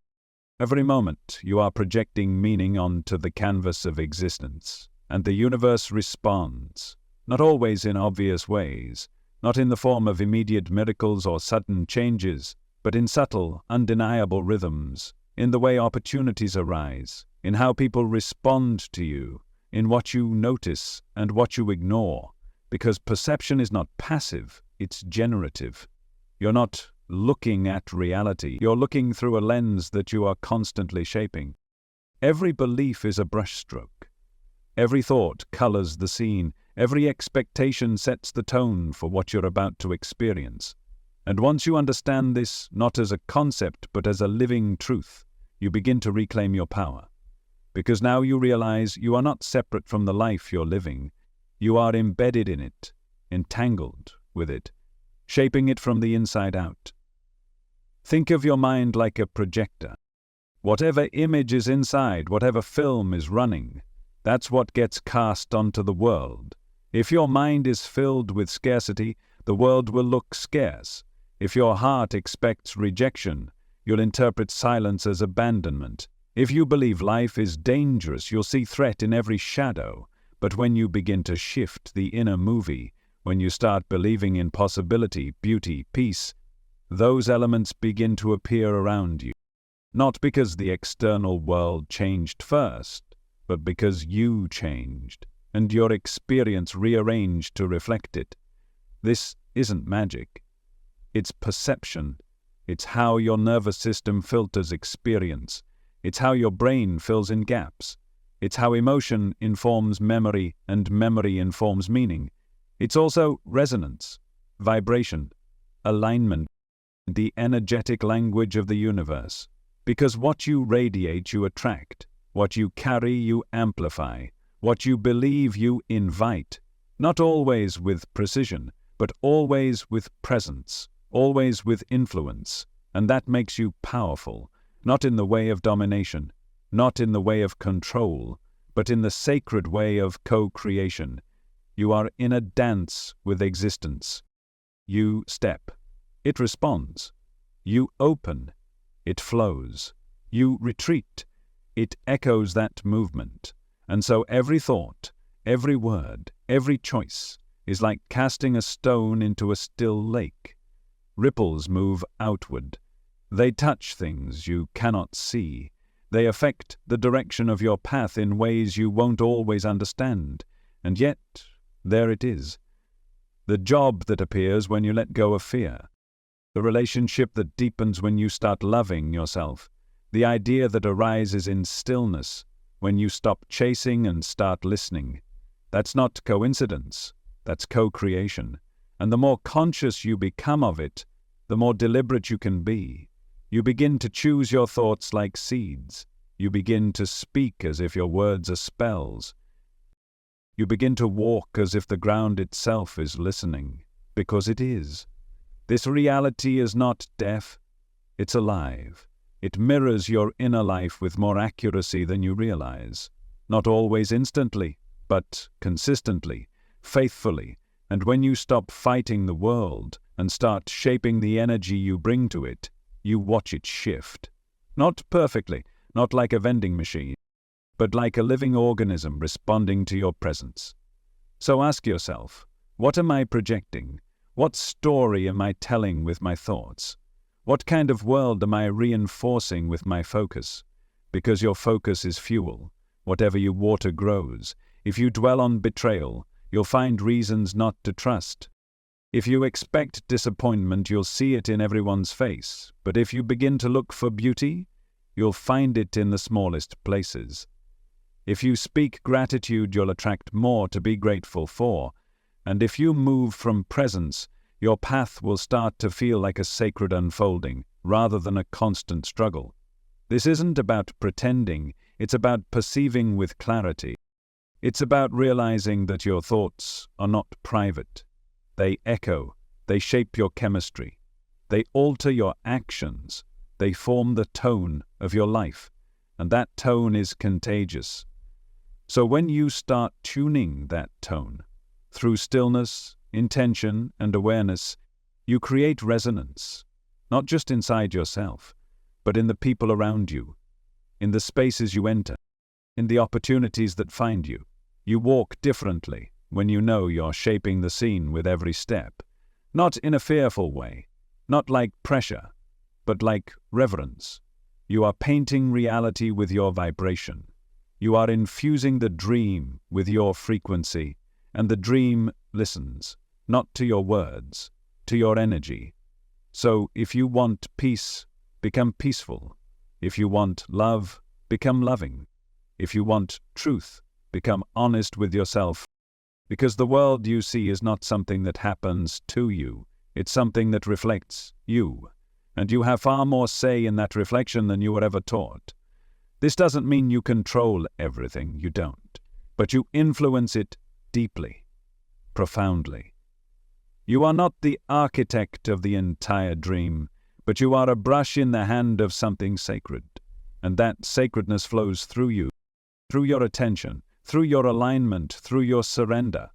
So stop waiting for the world to change. Let the change begin with how you see it. Let it begin with the energy you bring to the moment. Let it begin with how you meet your own thoughts. Because when you shift your inner world, the outer world responds. It always has. And now you're awake enough to notice. You're not a passive passenger in this life. You are a co-creator of reality. So choose your thoughts like they matter. Speak your truth like it shapes the ground beneath you, and move as if the universe is listening, because it is. And it always has been. There's a quiet ache in you, a longing, not for more money or more fame or more comfort. It's deeper than that. It's the longing for what's real, something you can trust completely, something that won't vanish when circumstances shift, something solid beneath all this shifting ground. You've looked for it, in people, in purpose, in books and beliefs. You've reached for it in careers, in relationships, in spiritual systems. You've chased it in moments of awe and in hours of meditation. And maybe, just for a second, you thought you found it. That flash of meaning, that glimpse of clarity. But then it faded. It shifted, it crumbled, or it just changed. And that ache returned, the silent pull, the desire to know, to feel, that something beneath all this is real, that this isn't just a dream, that you're not just a story floating through space. But what if that longing is the very evidence that something deeper is present? What if the longing itself is a compass? Not a flaw to fix, but a guide. Because here's the truth no one told you. Everything you've ever known has been experienced through the mind, every sight, every sound, every thought, every emotion, filtered through layers of perception, memory, belief. So how do you know what's real? You don't. Not in the way you think, not through certainty. Because even your certainty is felt through the fog of experience, even your doubts are shaped by thoughts you didn't choose. You're trying to find the real, using a mind that may be dreaming. A mind that invents stories, projects fears, filters data. A mind that can be convinced of anything if told the right way. So, where do you turn? What can you trust? Maybe not the thoughts. Maybe not the emotions. Maybe not the outer world that shifts like sand. But what about the awareness of it all? That which sees the longing, that which notices the doubt, that which observes the entire process, the reaching, the searching, the collapsing. That presence is not a belief, it's not a thought, it's not a temporary state, it's the constant, the stillness underneath the storm. And maybe, just maybe, that's the real you've been chasing, not something out there, not something you can point to and say, this proves it, but the undeniable fact of your own awareness, the knowing of experience, the aliveness that registers this moment right now. Because look, everything else can be questioned. Your memories are flawed, your thoughts are shaped by conditioning, your senses are filtered. But the fact that something is aware, that's not up for debate. That's the ground, and you've been standing on it all along, you just didn't recognize it. Because it's not loud. It doesn't demand your attention.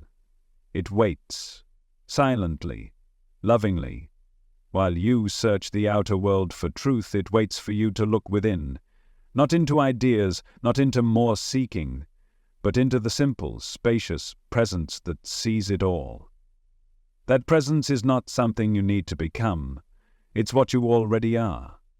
before the name, before the body, before the mind and its endless commentary.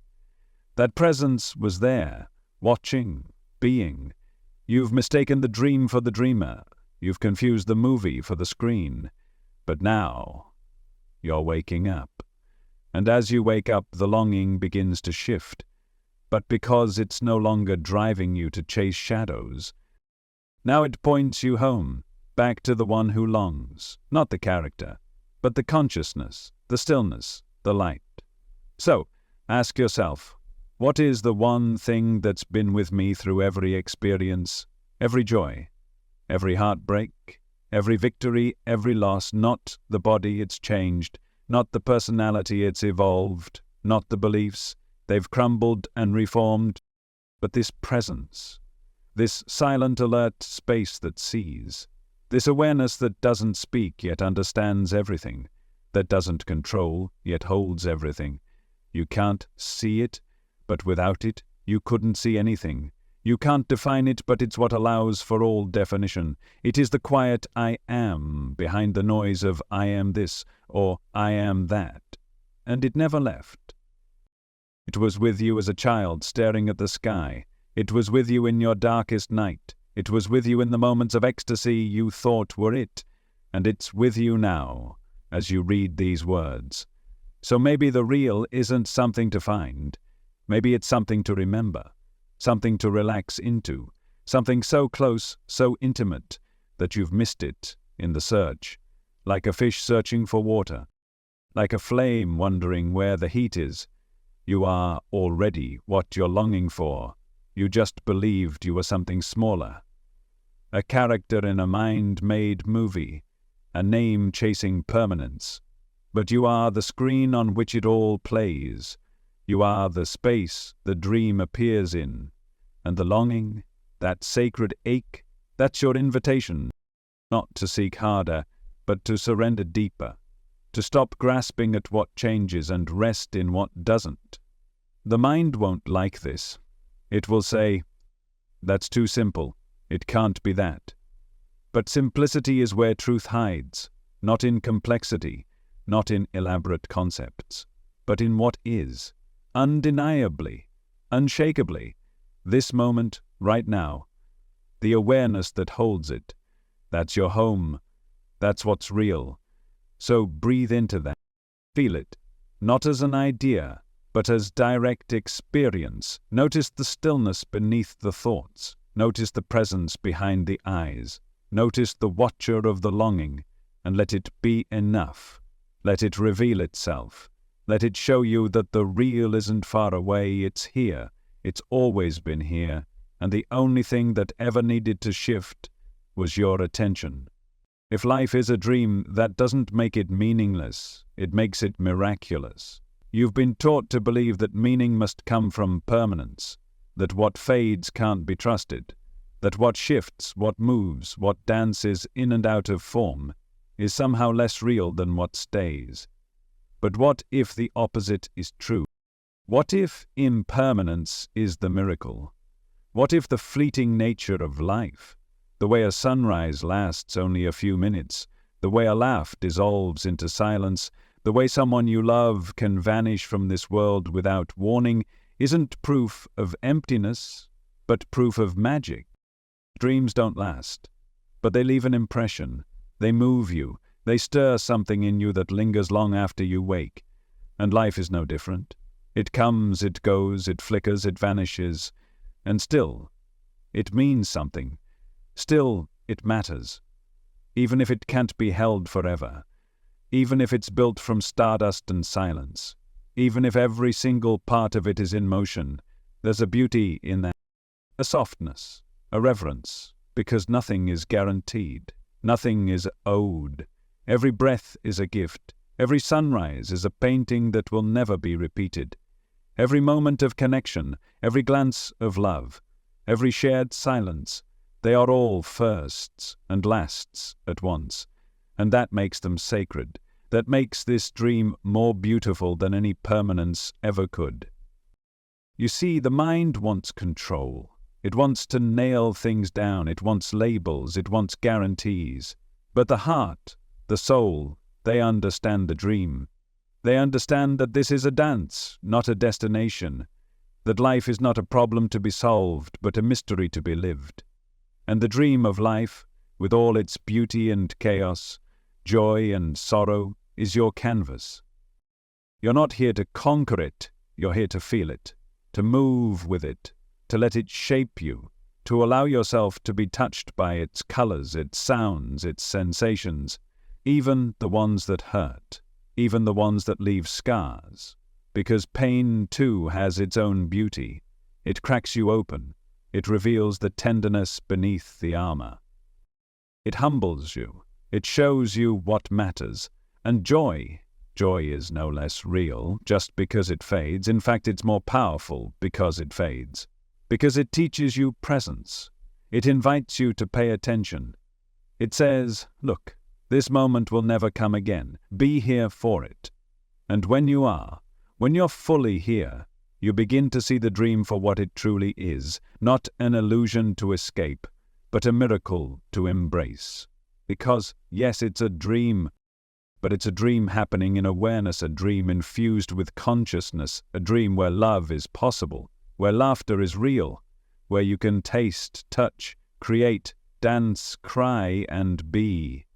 And none of that is meaningless, none of that is empty, it's all part of the expression. The dream isn't the problem. Forgetting you're dreaming, that's the problem.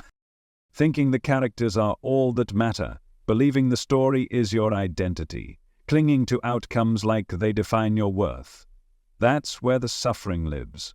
But when you remember, when you wake up within the dream, everything changes. You no longer fear its transience. You no longer need it to go your way. You can love without possession, give without expectation, fill without drowning. Because you're not trying to escape the dream, you're flowing with it. You're lucid now. You know this moment is passing, and you meet it with open arms. You know the joy will end, and you savor it fully. You know the pain will soften, and you breathe through it without resistance. This is the beauty of the dream. Its fragility is its grace. Its unpredictability is its brilliance. Because if it were permanent, if it never changed, it would become lifeless. It would lose its edge, its sparkle, its soul. But because it shifts, because it moves, it stays alive. And so do you. You are not meant to be fixed. You are not meant to be the same person tomorrow that you were yesterday. You are a living dream, breathing, shaping, becoming. Every moment is an invitation to awaken, to soften, to marvel. And even when things fall apart, even when it feels like the dream has turned to nightmare, there is still a thread of beauty running through it. Maybe not in the moment, but in the tenderness it awakens, in the clarity it eventually brings, in the depth it carves into your being. You are being sculpted by the dream, not punished, shaped, sharpened. And when you stop resisting it, when you stop trying to make the dream obey your plans, you begin to feel something new, a quiet trust, a knowing that whatever happens you will remain. Not the story, not the form, but the awareness holding it all. And that awareness, that's the eternal part. That's the part that doesn't fade, that doesn't break, that doesn't die. So yes, the dream comes and goes, but the dreamer remains, you remain, and in that awareness, the dream becomes a gift, not something to control, something to witness, something to enjoy, something to weep through, something to sing with, something to wake up inside of. So take a moment right now. Feel your breath. Notice the light around you. Feel the presence in your chest, the beating heart, the aliveness, and ask yourself, if this is a dream, what a stunning dream it is. What a strange, beautiful, wild, imperfect, radiant miracle. You don't need to wake from it. You need to wake within it. Because when you do, every moment becomes sacred. Every face becomes divine. Every word becomes a prayer. Every step becomes a dance. And you become the lucid dreamer, awake, aware, alive, and endlessly grateful for this fleeting, flickering, breathtaking dream of life. You've spent most of your life thinking you're the character, the one with the name, the face, the past. You've thought, this is me, this body, this voice, this personality. But what if that's not the truth? What if that's just the costume, just the mask worn inside the dream? Because here's what you've never fully been told. You're not the character. You're not the story. You're not even the dream body that moves through this waking world. You are the dreamer, the field in which all of it happens, the still presence behind every word, every moment, every choice, the one watching the entire show unfold. And that changes everything. Because the character can be scared, it can suffer, it can fall and rise and struggle and soar. But you are the space it all happens within. You are not inside the dream is inside you. This body, temporary. This name, temporary. This storyline, temporary. But the awareness watching it all, timeless, unchanging, silent, alive. It doesn't age. It doesn't rush. It doesn't panic. It holds. It contains. It sees. And when you start resting in that awareness, not trying to grasp it, not trying to intellectualize it, but actually feeling it, you begin to wake up within the dream. You realize everything you thought you were is just a layer of identity, a layer of conditioning, a layer of memory, like clothes you've been wearing so long you forgot you could take them off. But underneath, naked awareness, open, boundless, free. The character lives inside time. But you, the dreamer, exists outside it. You're not moving through time. Time moves through you. Like scenes on a screen, moments on a reel. You're the unmoving light that illuminates them all. Think about it.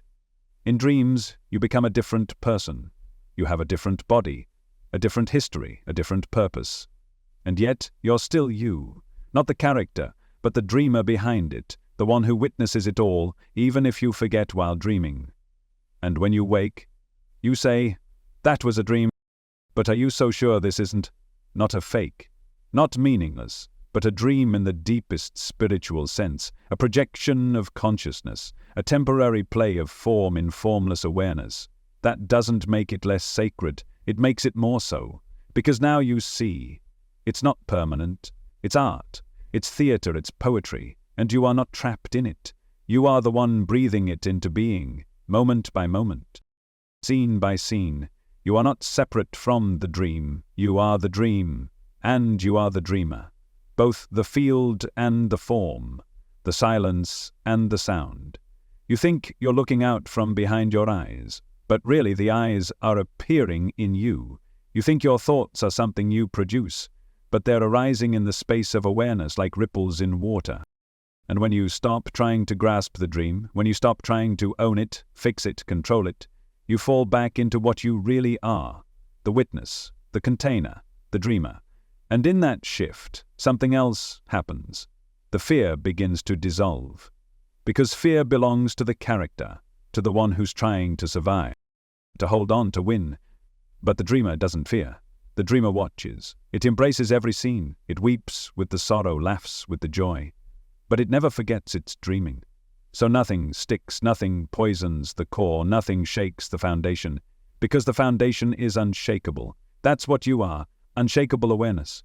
The dream may be wild, it may be beautiful, it may be brutal, but the dreamer is steady, still, free, and that freedom isn't earned, it's remembered.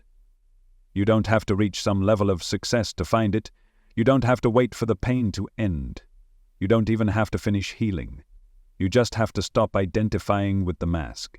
Let the character move, let the story unfold. But know, deep in your being, that you are not the movement, you are the field it moves through. When a wave rises, you feel it. When a storm hits, you experience it. But you're not the wave, you're the ocean, you hold it all. This is the real awakening, not escaping the dream, but becoming lucid within it.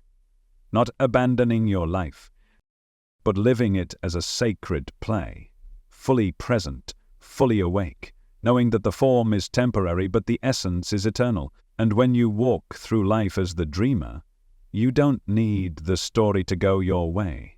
You don't need every scene to be joyful. You don't need to grip outcomes with white knuckles. Because you're no longer measuring your worth by what happens. You're no longer defining yourself by roles and labels. You know who you are. You are the one who sees, the one who allows, the one who is. So now, even in the middle of chaos, you're grounded. Even in uncertainty, you're clear. Because you're not trying to be the character anymore. You're letting the character be what it is. A fluid expression, a momentary reflection, a wave in the dream. And you are the dreamer. Rest in that. Let it sink in, not as an idea, but as a knowing. Feel the spaciousness of it, the relief, the stillness. This is your home. This has always been your home. You just forgot. But now, you remember. You're not in the dream is in you. There's a moment just before you fall asleep, when everything slows. The story of your day begins to dissolve. The roles you played, worker, friend, parent, partner, fade into the background. Your worries soften. Your thoughts, once racing, begin to lose their grip. And in that space, right before the dream begins, something remains. It's not a thought. It's not a voice. It's not an image. It's awareness, pure, silent, alive, still there, even as the mind lets go. And then it happens again when you wake up. Before your name returns, before your memories flood in, before the I tightens its grip again. There's just presence, just this quiet hum of being, the soft glow of existing, without identity, without narrative. It doesn't last long, because the mind rushes in. It says, this is who you are, this is your life, these are your problems, but for a brief, sacred moment you're free. You're not thinking, you're not remembering, you're simply here. And that space, that stillness, that's not emptiness. That's you, the real you, the one that doesn't come and go, the one that's always been here, watching. It's easy to miss, because it doesn't shout, it doesn't flash, it doesn't demand attention, it just is. Like the sky behind the clouds, like the silence between the notes in a song, always present, always steady, but covered by the noise of thought. You see, the mind is loud. It wants to narrate everything. It wants to explain, label, judge, compare. It's been conditioned to believe that thinking equals being. But you are not your thoughts. You are the space they move through. You are the pause between the words. You are the silence between the inhale and the exhale. That space, subtle, ungraspable, is your true nature. And the more you tune into it, the more you remember. You remember what you are beneath the doing. You remember that peace isn't something you earn. It's something you uncover, because it's already there, beneath the noise. And this space between thoughts? It's not empty space. It's alive. It's intelligent. It's presence itself. It holds every thought without clinging, every emotion without judgment, every sensation without resistance. It is the quiet witness, not passive but deeply aware, not distant but utterly intimate. It doesn't try to fix. It doesn't try to improve. It just holds. And you've felt it, in those quiet moments when the world pauses, when you stare at the sky and forget your story, when you sit in stillness and something inside sighs in relief, when you're watching the wind move the trees and your mind goes silent, not because you forced it, but because beauty took over. That's the space. That's the gap between thoughts. And it's not something far away. It's here, right now, underneath this sentence, before your next thought, in the stillness behind your eyes. And the more you notice it, the more it opens. The more it reveals itself, not as a concept, but as a presence. You don't have to get there. You don't have to fight your way in. You just have to notice the noticing. Become aware of the awareness. Like turning your attention inward, gently. Like placing a feather on water. Not to grasp, just to recognize, to remember, that you've always been the space. You've never been the storm. Thoughts come and go, emotions come and go, but the awareness that sees them, That never moves. That's home. That's the center you've been looking for in the outer world. That's the quiet joy that doesn't depend on circumstances. That's the peace that doesn't need perfect conditions, because it's not made of conditions. It's made of presence. So what does this look like in your life? It looks like catching the space between reactions. It looks like breathing before speaking. It looks like watching a thought rise and instead of grabbing it, letting it pass like a cloud. It's subtle, but it's powerful. It's the difference between living on autopilot and living awake. Because in the space between thoughts, you're not being pulled by past or future. You're not tangled in the story.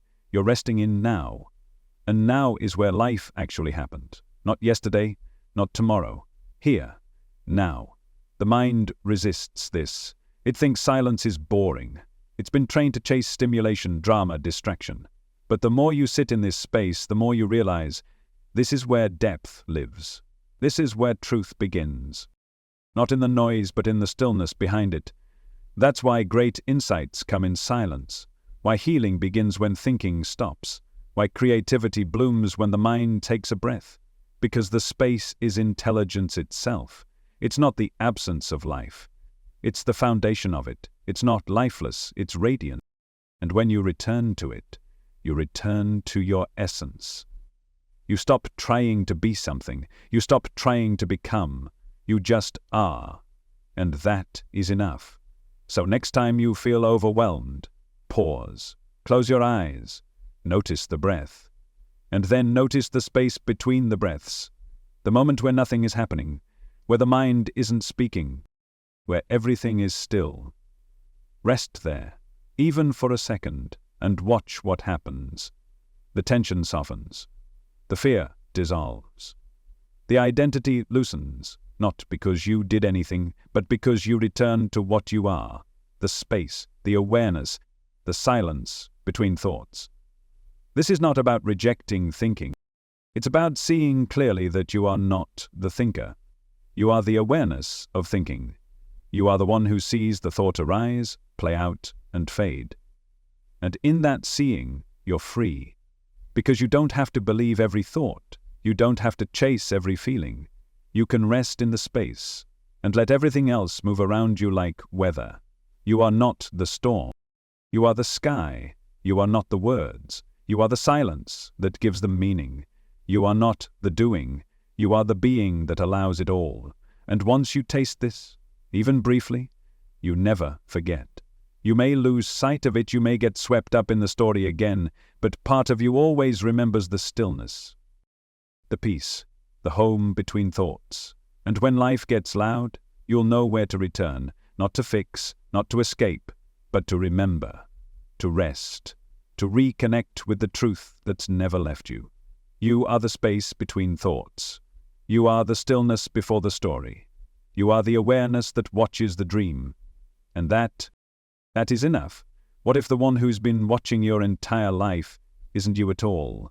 What if the presence behind your eyes, the awareness that has seen every high and low, every thought and feeling, every success and heartbreak, isn't personal?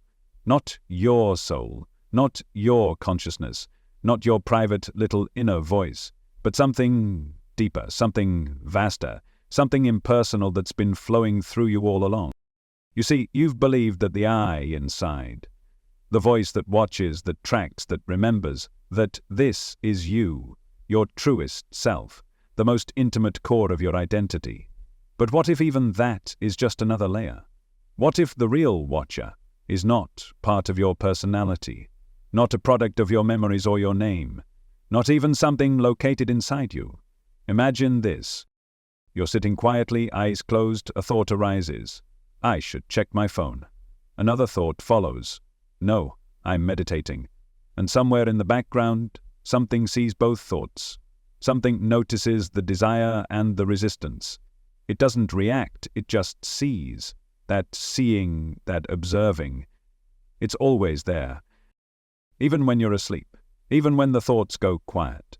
Even when you lose yourself in a movie or a conversation or a memory. It's there, like the silent background hum of existence. But what is it? Is it part of you? Is it yours? Or is it something else entirely? Here's where things get strange. Because when you go looking for the watcher, really looking, you can't find it. You can't see it. You can't define it. You can't point and say, there it is. And yet, it's undeniably present. It's what allows you to be aware of anything, of thoughts, of emotions, of sensations. So you might think, well, I'm the one doing the watching, but pause for a second. Can you stop the watching? Can you turn it off? Can you make awareness go away? No, silence. The awareness remains. Which begs the question, if you can't control it, if you can't define it, if you can't even find it as an object, is it really you? Or is it something more universal, like light shining through a window? The window doesn't produce the light, it simply allows it through. You might think of your mind, your body, your nervous system as the window, and awareness?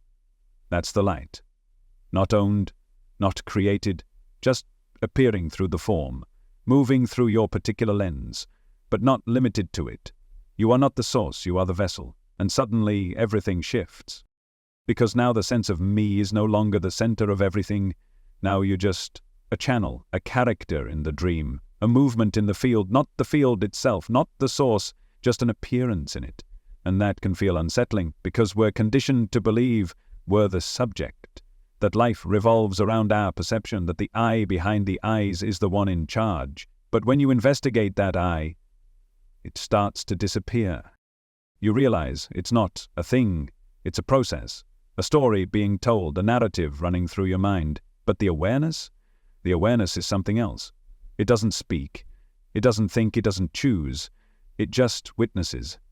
And not just for you, it witnesses through everyone, every form, every mind, every nervous system, the same light shining through different lenses, the same ocean expressing itself as different waves. So what does this mean for you?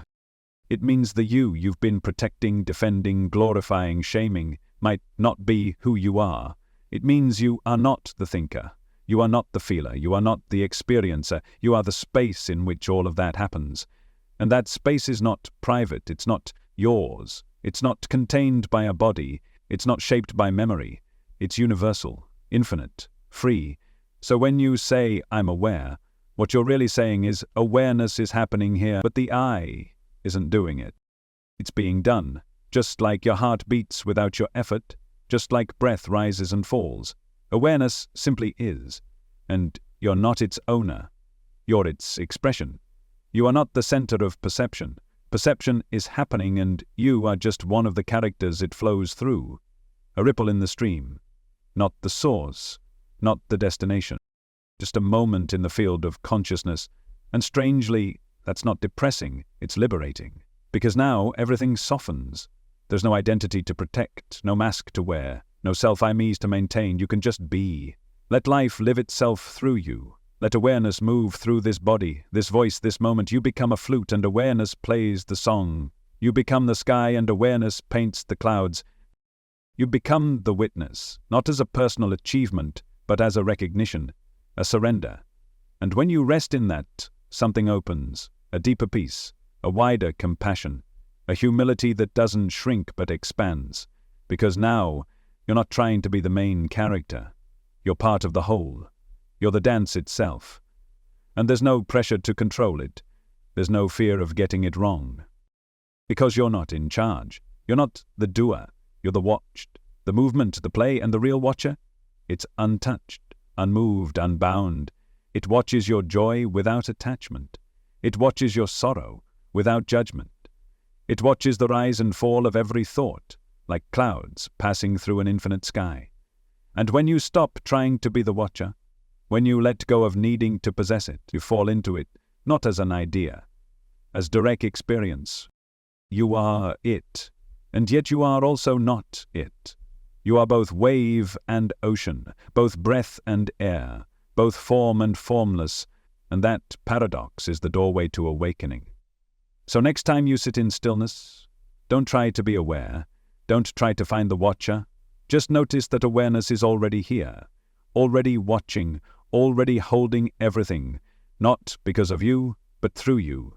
And in that noticing you may find the greatest peace you've ever known, not because you found yourself, but because you let go of needing to, and what remained? was everything. Our thoughts are like clouds. They come and go. They shift shape. Some drift by like gentle breezes, barely noticed. Others storm through like thunderheads, loud, dark, overwhelming. They may be heavy with emotion or light with fantasy, random, repeating, deep or shallow. But no matter what kind of clouds pass through, the sky never changes. It doesn't react. It doesn't resist. It doesn't chase. It just holds, still, vast, silent. And that is what you are. You are not the thoughts. You are not the clouds. You are not the clouds. You are the sky. You are the open field in which thoughts appear, play, and dissolve. You've spent most of your life believing you are the clouds. When thoughts of fear arise, you say, I'm afraid. When thoughts of failure loop, you say, I'm not enough. When thoughts of judgment appear, you believe they define you. But the thoughts are not the truth. They're weather. They're movement. They're momentary expressions in consciousness, and they are not you. They happen in you.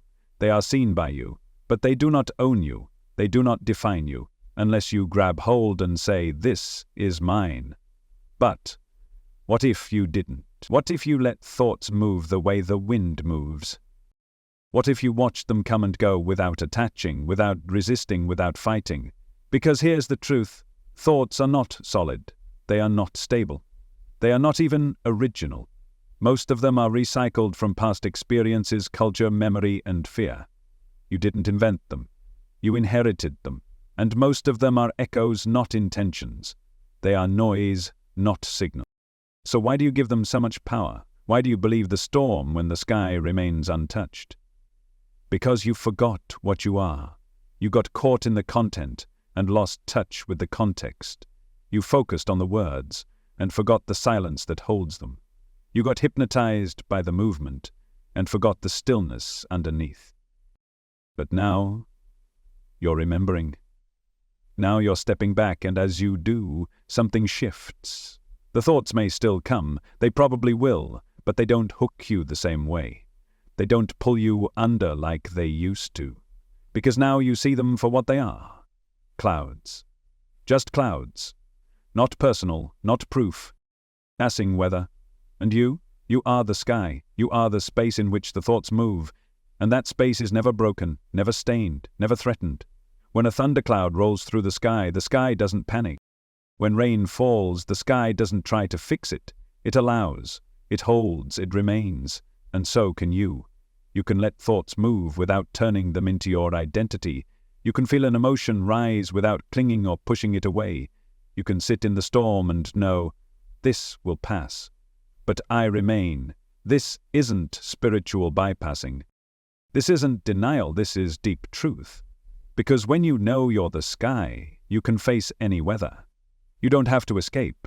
You don't have to control. You don't have to make every cloud disappear. You just have to rest in what doesn't change. The witnessing awareness, the open field, the infinite blue behind the storm, that is your home. That is what's always been with you. It was there when you were a child, long before you could name your thoughts. It's there now, beneath the noise. It will be there the moment before you sleep, and the moment after you wake. You don't have to earn it. You don't have to deserve it. You don't even have to understand it. You just have to remember. To pause, to notice, to let the next thought come and not follow it. To let the emotion rise and not wrap yourself in it. To become the witness, not by trying, but by relaxing. You don't find the sky by chasing the clouds. You find it by letting go. By looking beyond the movement and seeing what holds it all. That seeing is always here. That space is always waiting. And it is more peaceful than anything the mind can manufacture. Because it isn't made. It simply is. It's what's left when the thinking stops. When the striving ends. You are not your past. You are not the voice in your head saying you'll never be enough. That's just weather. That's just movement. And all movement passes. But you remain. You watch the rain fall. You feel the thunder roll. But you know, it's just clouds. They can't hurt the sky. They can't erase the open space. And the more you rest in that space, the less you fear the weather. You begin to trust the rhythm. You begin to let life live itself through you, without needing to control the storm, because now you're not caught in it. You're watching, with kindness, with patience, with wisdom. You stop reacting, you start responding, not from panic, but from presence. Because presence doesn't panic. Presence knows the storm is temporary. Presence knows the sun is always behind the clouds. And you are that presence, that sky, that openness.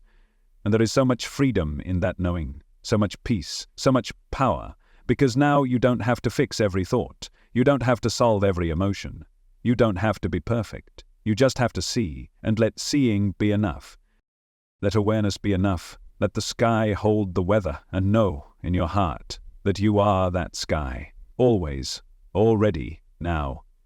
You try to find the one behind the thoughts, the thinker, the inner self, the observer who remembers, decides and sees it all. You turn inward, maybe during meditation, maybe in the quiet between distractions, and you ask, who's watching all this?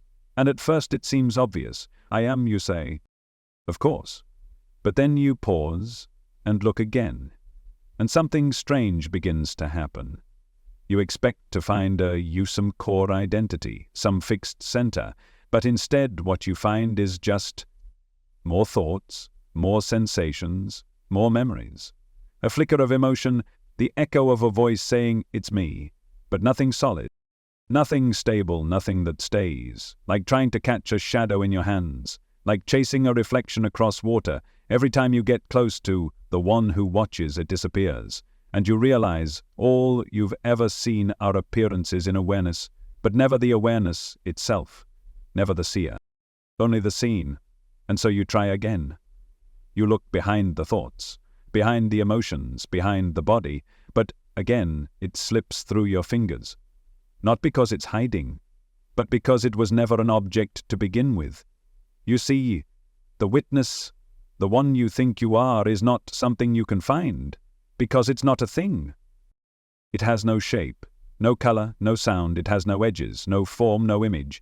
It cannot be located, it cannot be grasped, and yet it sees everything. It is always here, always aware, like space, open, boundless, invisible, yet holding everything that happens. You've spent your life looking for yourself, trying to define it, trying to pin it down. I am this body, I am these thoughts, I am this past.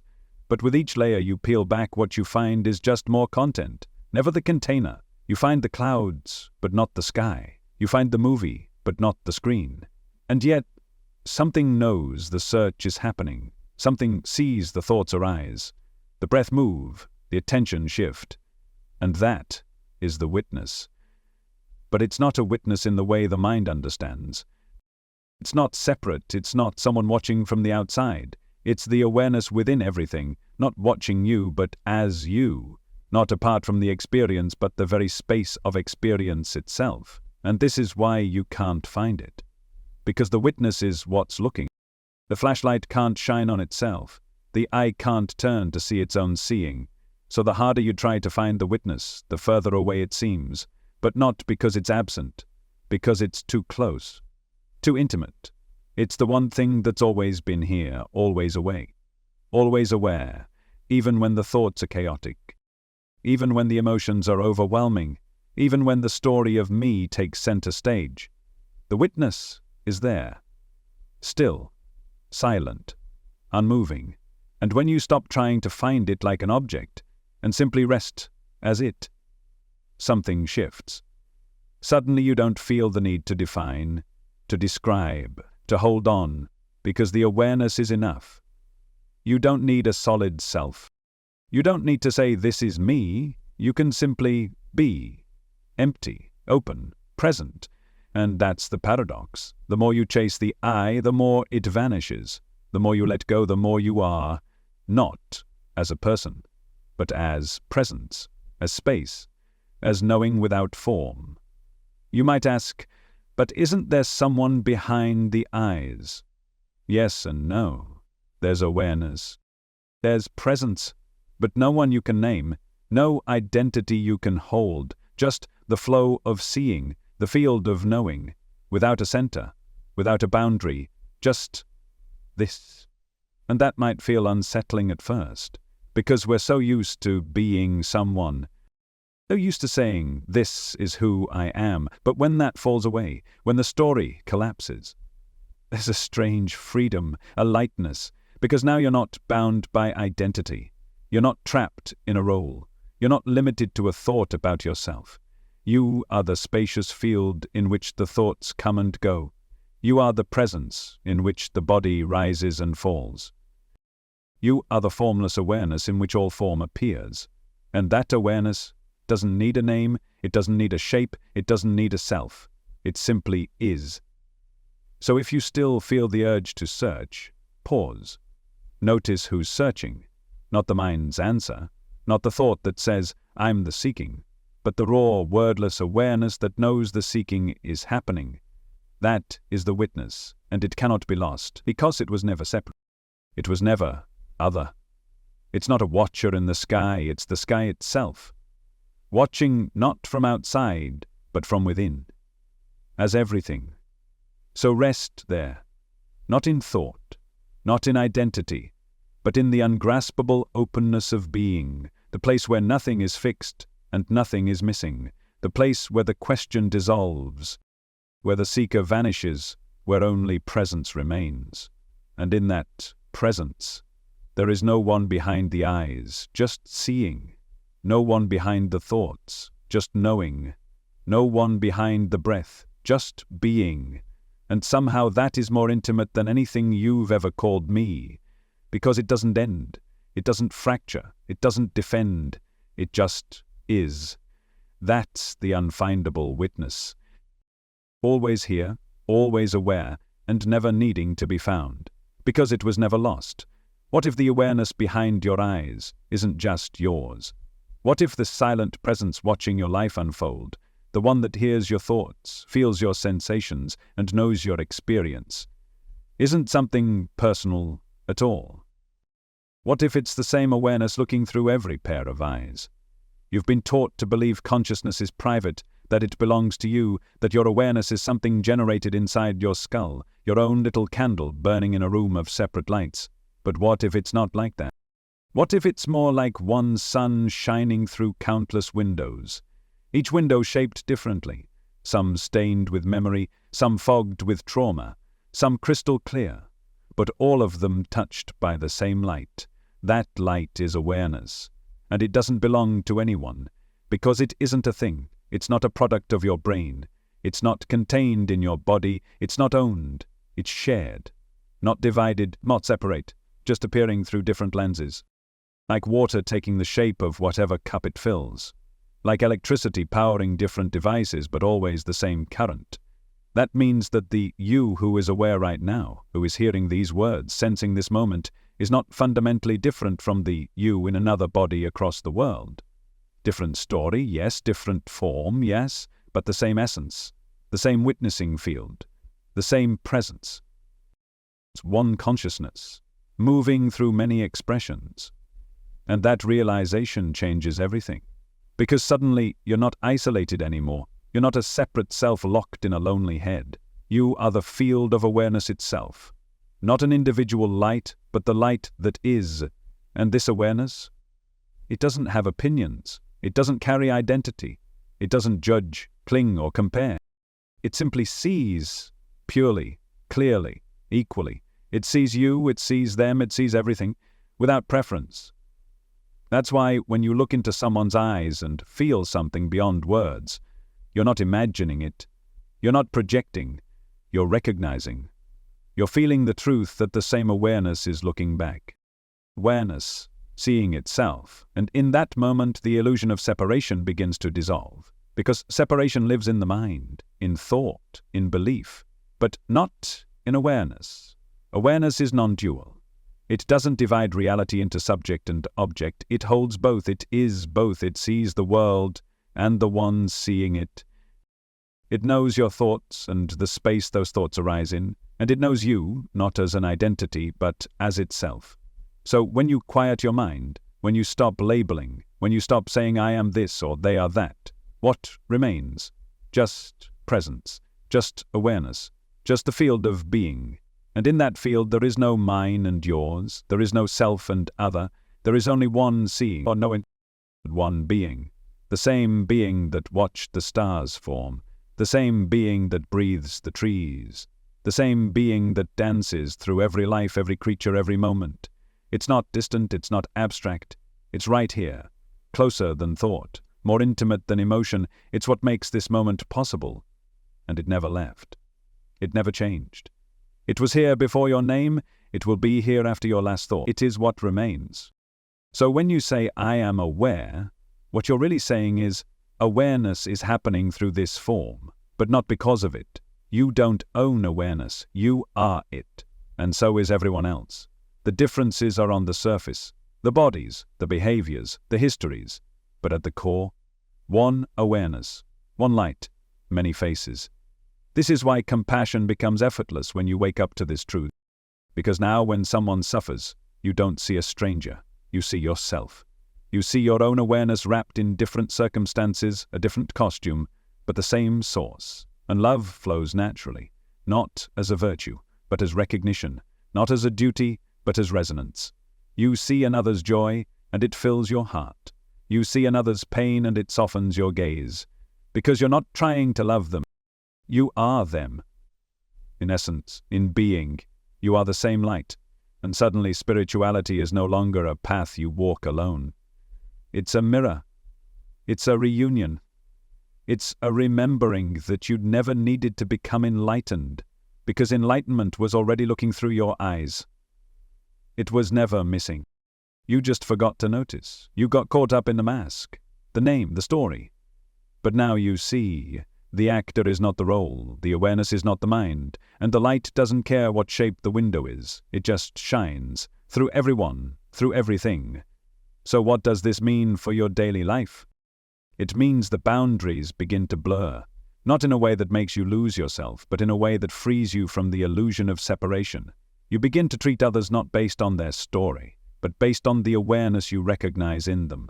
You begin to meet life not with fear, but with awe, because now every face is a reflection, every moment is sacred, every breath is shared, not just conceptually, but deeply, experientially. You start to live from awareness not just as a witness, but as the field that includes all. And in that inclusion something remarkable happens. The fear begins to fade. The defenses soften. The craving for control begins to dissolve. Because now you're not fighting to protect your tiny self. You're flowing as the infinite. You don't need to prove anything. You don't need to be anyone. You are already what you're looking for. You are the awareness behind the search. And that awareness, it was never broken, never separate, never yours alone. It is us. It is this. It is now. You've spent your whole life becoming someone, a name, a personality, a set of preferences, traits, and memories. You've built an image of yourself, layer by layer, until it felt solid, real.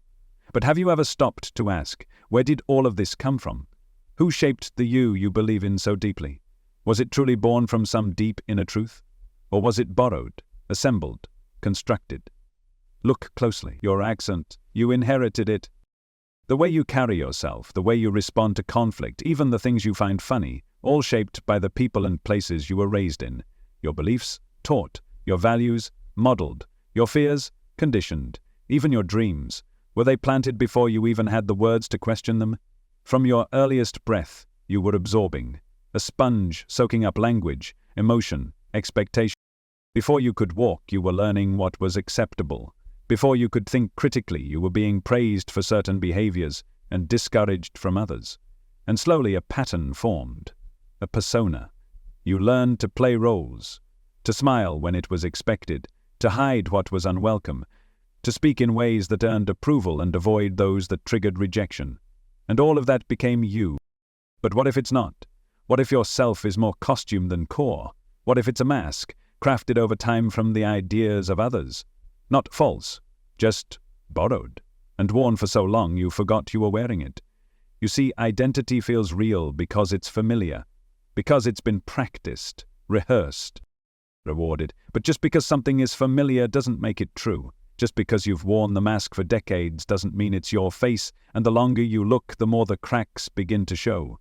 Have you ever had a moment, alone in silence, where all the labels fell away, where you forgot your job, your gender, your history, and just were? No story, no past, just presence. Still, aware, alive. That was you. Before the world told you who to be, that was the truth peeking through the mask. But most days, the mask feels too tight to remove. It clings, because you've built your life around it. You've defended it, protected it, proved it. You've said, "This is just who I am," so many times that it feels non-negotiable. But look again, are your opinions truly yours? Or were they inherited from your family, your culture, your newsfeed? Is your personality fixed, or has it shifted depending on who you're with? Have you ever felt like a different person around different people, like you wore different versions of you for different audiences? That's the mask, shifting, adapting, surviving. You're not being fake, you're being conditioned. You learned what self worked best in which setting, which mask earned love, which one avoided pain. But under all of them is something deeper, something untouched, something you don't need to invent, because it was never lost, only covered. That deeper self isn't defined by traits. It's not about being introverted or extroverted, kind or clever. It's not even about spiritual or awakened. It's beyond role, beyond image, beyond story. It's the you that sees the mask, the awareness that knows, this isn't all I am. And the moment you recognize that, something shifts. You begin to soften, to let go, to loosen your grip on the idea of who you're supposed to be. You stop performing, you start being. And being is effortless, because it's not based on memory.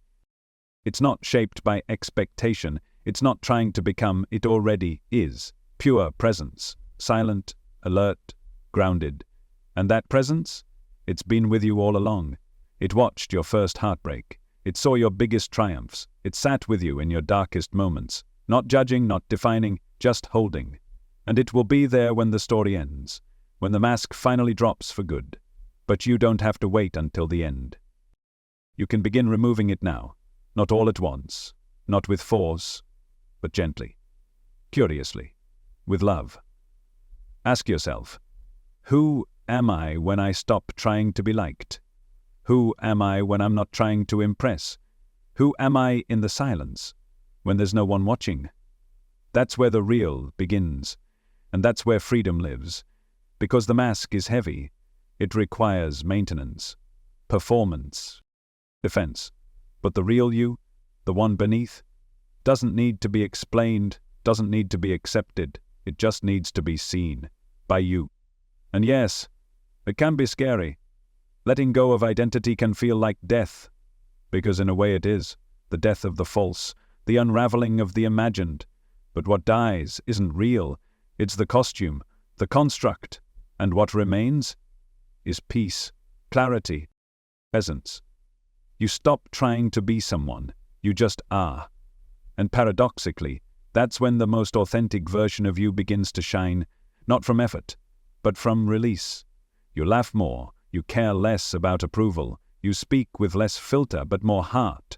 You listen not to respond but to connect. You become softer, truer, lighter. Because now you're living from the inside out, not as a reaction to conditioning, but as an expression of presence. And the world feels different, not because it changed, but because you did. You're no longer trapped in the maze of persona. You're no longer rehearsing your role. You're breathing, alive, real. So take a moment. Feel the mask. Notice where you still cling, not to judge, but to bring awareness. And slowly, gently, let it fall away. Not because the mask is bad, but because it's not you. You are not your story. You are not your conditioning. You are not your mask. You are the one who sees it, the one who was here before the world told you who to be. And that one was never broken. Never too much, never not enough. That one is whole. Now. Always. You think your thoughts are yours. You feel your preferences, your opinions, your values, your tastes belong to you. But pause. Ask yourself, where did they come from? The music you love, the food you crave, the political stance you defend, the beliefs you call truth. Did you choose them? Or did they arrive, slowly, subtly, before you even knew what choosing meant? You were born into a world already ready believing, drawing lines between right and wrong, sacred and profane, worthy and worthless. You didn't enter the world neutral, you entered absorbing. And long before you could speak, you were learning. Through glances, through tone, through praise and punishment, through the look in a parent's eyes when you did something right, through the quiet withdrawal when you did something wrong. It wasn't personal, it wasn't malicious, it was conditioning, it was culture sculpting you without asking. It was language shaping your mind before your mind even knew itself. Your likes traced back to early safety, your fears grown in the shadows of what was forbidden or shamed, your roles modeled after the adults around you, absorbed through mimicry, practice and survival. You didn't choose to be polite or rebellious. You didn't decide to be anxious or confident. You adapted. You shaped yourself around the environment you were given, because that's what humans do. You're wired to survive, to connect, to belong, and to belong you had to fit in. So you did, you listened, you learned, and slowly, layer by layer you built a personality, but not out of freedom, out of necessity. You were constructing a self to earn love, avoid pain, and make sense of a chaotic world. And this self, it became familiar, comfortable, automatic. But was it true? Was it you? Or was it the result of 1,000 tiny choices you never knew you were making? The truth is, you've been conditioned. We all have. By family, by society, by media, by history. And most of that conditioning was invisible. It arrived not as commands, but as assumptions. Not as laws, but as just the way things are. You didn't question it, because it was the water you swam in. It shaped the way you see the world, the way you see yourself, and most powerfully, the way you don't even think to question certain things. But now, you are questioning. You're waking up. You're asking, what if my beliefs aren't mine? What if the self I've built is only one version, designed to survive, not necessarily to thrive? That question is powerful. It opens a door, because once you see your conditioning, you no longer have to be ruled by it. You can observe it, explore it, disentangle from it. You can start to ask, what feels true, not just familiar? What feels alive, not just acceptable? What do I know, not because someone told me, but because I've seen it in silence, in presence, in direct experience? This is where freedom begins, not by throwing away your conditioning, but by seeing it clearly, with compassion, with curiosity, and with courage.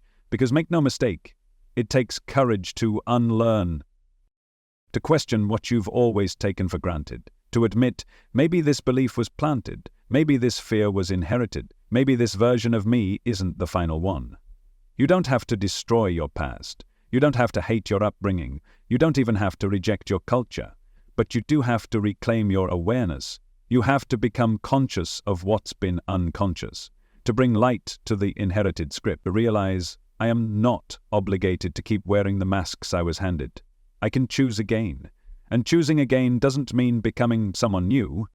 It means uncovering the truth that was buried underneath the programming. It means remembering what was always yours before the world told you who to be. It means noticing the space between the thoughts, the place where conditioning hasn't reached. That space is still untouched, still pure, still waiting. And it's not about blaming, it's not about shame, it's about awakening. Because now you can choose, now you can ask, do I really want this belief? Is this value aligned with who I am now, or who I was told to be? Is this habit a reflection of my truth, or just a repeated pattern from the past? And when the answer is no, you don't have to fight it. You can just drop it, let it go, gently, lovingly, and step into something truer, something freer, something you. You're not bound to your conditioning. It may have shaped you, but it doesn't define you. You are not your past. You are not your programming. You are awareness. And awareness is spacious. It can hold the entire story of your life and still remain untouched. It can see the patterns and choose a new path. It can love the old self and still evolve beyond it. That's your power. That's your freedom. You can see clearly without hating what you see. You can remember where you came from without being trapped by it. You can forgive the world for shaping you and still reclaim the right to shape yourself now, because you are not here to repeat. You are here to wake up, to notice, to soften, to ask again and again, is this mine? Or was this given to me before I could decide? And the more you ask, the more you free yourself.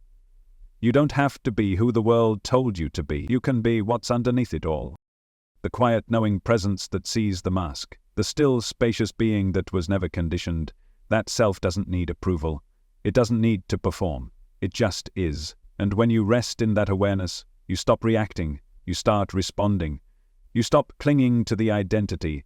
You start flowing from presence. You meet the world, not as a product of your past, but as the creator of your now. And from that place, anything is possible. You define yourself by memory. You say, this is who I am, and point to a story woven from what you remember. Moments, lessons, wounds, victories, all strung together into a narrative called you. But pause for a second. What is memory, really? Is it a reliable archive? A mental video file you can access at will? Or is it something far less stable, far more fluid? Neuroscience says memory isn't like pulling a file from a cabinet. It's not a clean retrieval. It's a reconstruction. A creative act. Every time you remember something, your brain doesn't fetch the memory, it rebuilds it, piece by piece, shaped by your current mood, your beliefs, your surroundings. You don't recall the past. You reimagine it. You color in the blanks. You fill in gaps with assumption. You change the edges without noticing. And every time you do this, the memory changes. Subtly, unconsciously, which means your most sacred memories, your defining moments, may not be as fixed as you think. They may have evolved over time, shifted in tone, detail, meaning. And yet, they still shape you, still define you, still anchor your sense of self. But how stable is that anchor, really? Think of a memory that shaped you. Something big, maybe painful, maybe beautiful. Now ask, is that memory the event itself, or your interpretation? And did that interpretation change over the years?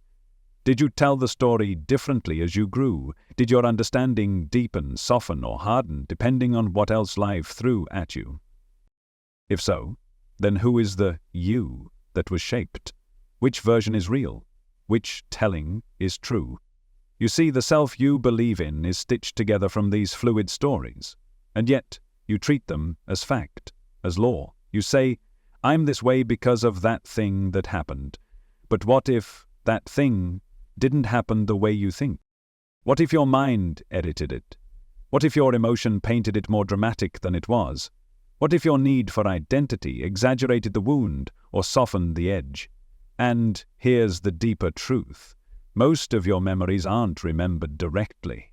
They're remembered through stories you've told yourself over and over, through photos you've seen, through other people's accounts, through emotions frozen in time and reactivated by triggers. So the question becomes, are you remembering the moment, or are you remembering your memory of the memory? It's dizzying, but it's freeing too, because if the past isn't fixed, then maybe your identity isn't either. Maybe the self you've built from memory is less a monument and more a mirage, not a lie, but not a solid truth either, just a current narrative. A version useful until it isn't. And here's where it gets even deeper. There are things you think you remember, but didn't experience. Stories you heard so often they became yours. Emotions you inherited from your parents, your lineage, your culture. Traumas passed down not just through behavior, but through nervous system patterns and unspoken rules.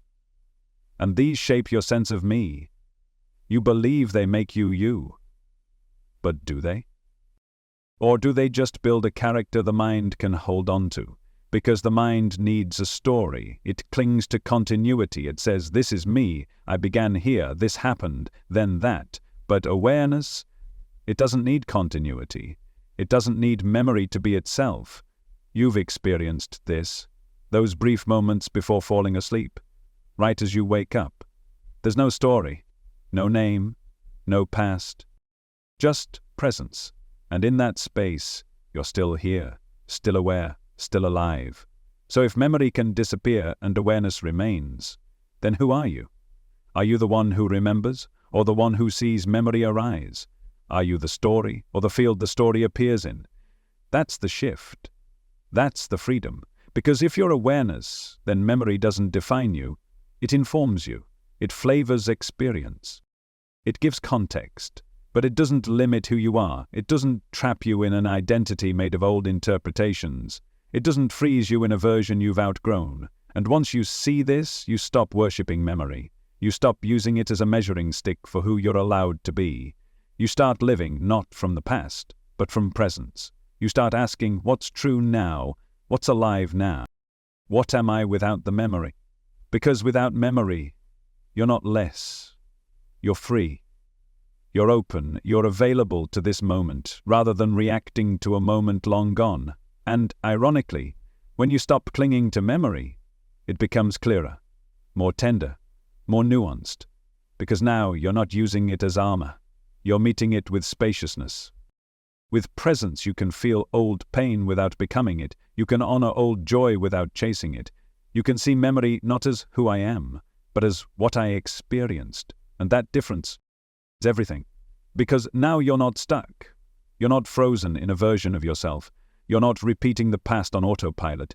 You're awake. You're here. You're choosing. And yes, memories still arise. They still visit. They still shape flavor and color. But they don't define you. You define them. You hold them gently. You say, yes, that happened. Or at least, I believe it did, and it mattered. But it's not all of me. You become larger than your past. Because you remember, the most essential part of you has no story. It's never been remembered, because it was never lost. It's the space memory arises in. And it's still here. Still whole. Still waiting for you to return, not to the past, but to now, where nothing is missing, where no story is needed, where the self dissolves, and awareness remains. You change. You've always changed. Not just through the years, but moment to moment, space to space, person to person. You've noticed it, the way you speak differently around certain people, the way your posture adjusts, your humor shifts, your tone softens or hardens depending on who's in the room. With one person you feel open, with another guarded. In one setting, you're the leader. In another, you shrink. And none of it is intentional, it just happens. Like water taking the shape of its container, like a chameleon adapting to its environment. And maybe you've wondered, if I'm always shifting, who am I really? Is there a core self beneath all the roles? Or am I just a collection of masks, layered, rehearsed, and reactive? Am I authentic or just adaptive? It's not a simple question, because identity feels solid until you look at it. Then it starts to shimmer, like a mirage in heat, always moving, never quite graspable. You think you know yourself, but under pressure, or in love, or in fear, you become someone else. And that new version, it feels just as real, just as me. So which one is true? Are you the one who jokes too much to fill the silence? Are you the one who goes quiet to avoid conflict? Are you the one who stands tall in front of strangers, or the one who collapses in private? Are you the warrior, the artist, the planner? The answer might be yes, all of them, and none of them. Because here's the thing, you are not fixed. You are not a statue carved from certainty. You are fluid, responsive, alive. And your masks, those shifting faces you wear, aren't lies, they're strategies, responses, reflections of the space you're in. And in that way they make sense. They're part of your intelligence, your survival, your intuition. But they're not your core. They're not your essence, they're expressions, not definitions. The problem isn't that you wear masks. The problem is when you forget that they're masks. When you mistake them for the whole truth. When you cling to one identity so tightly that you suffer when it no longer fits. Or worse, when you think you have to stay the same, but you don't. You never did. Look back at your life. Have you always been this version?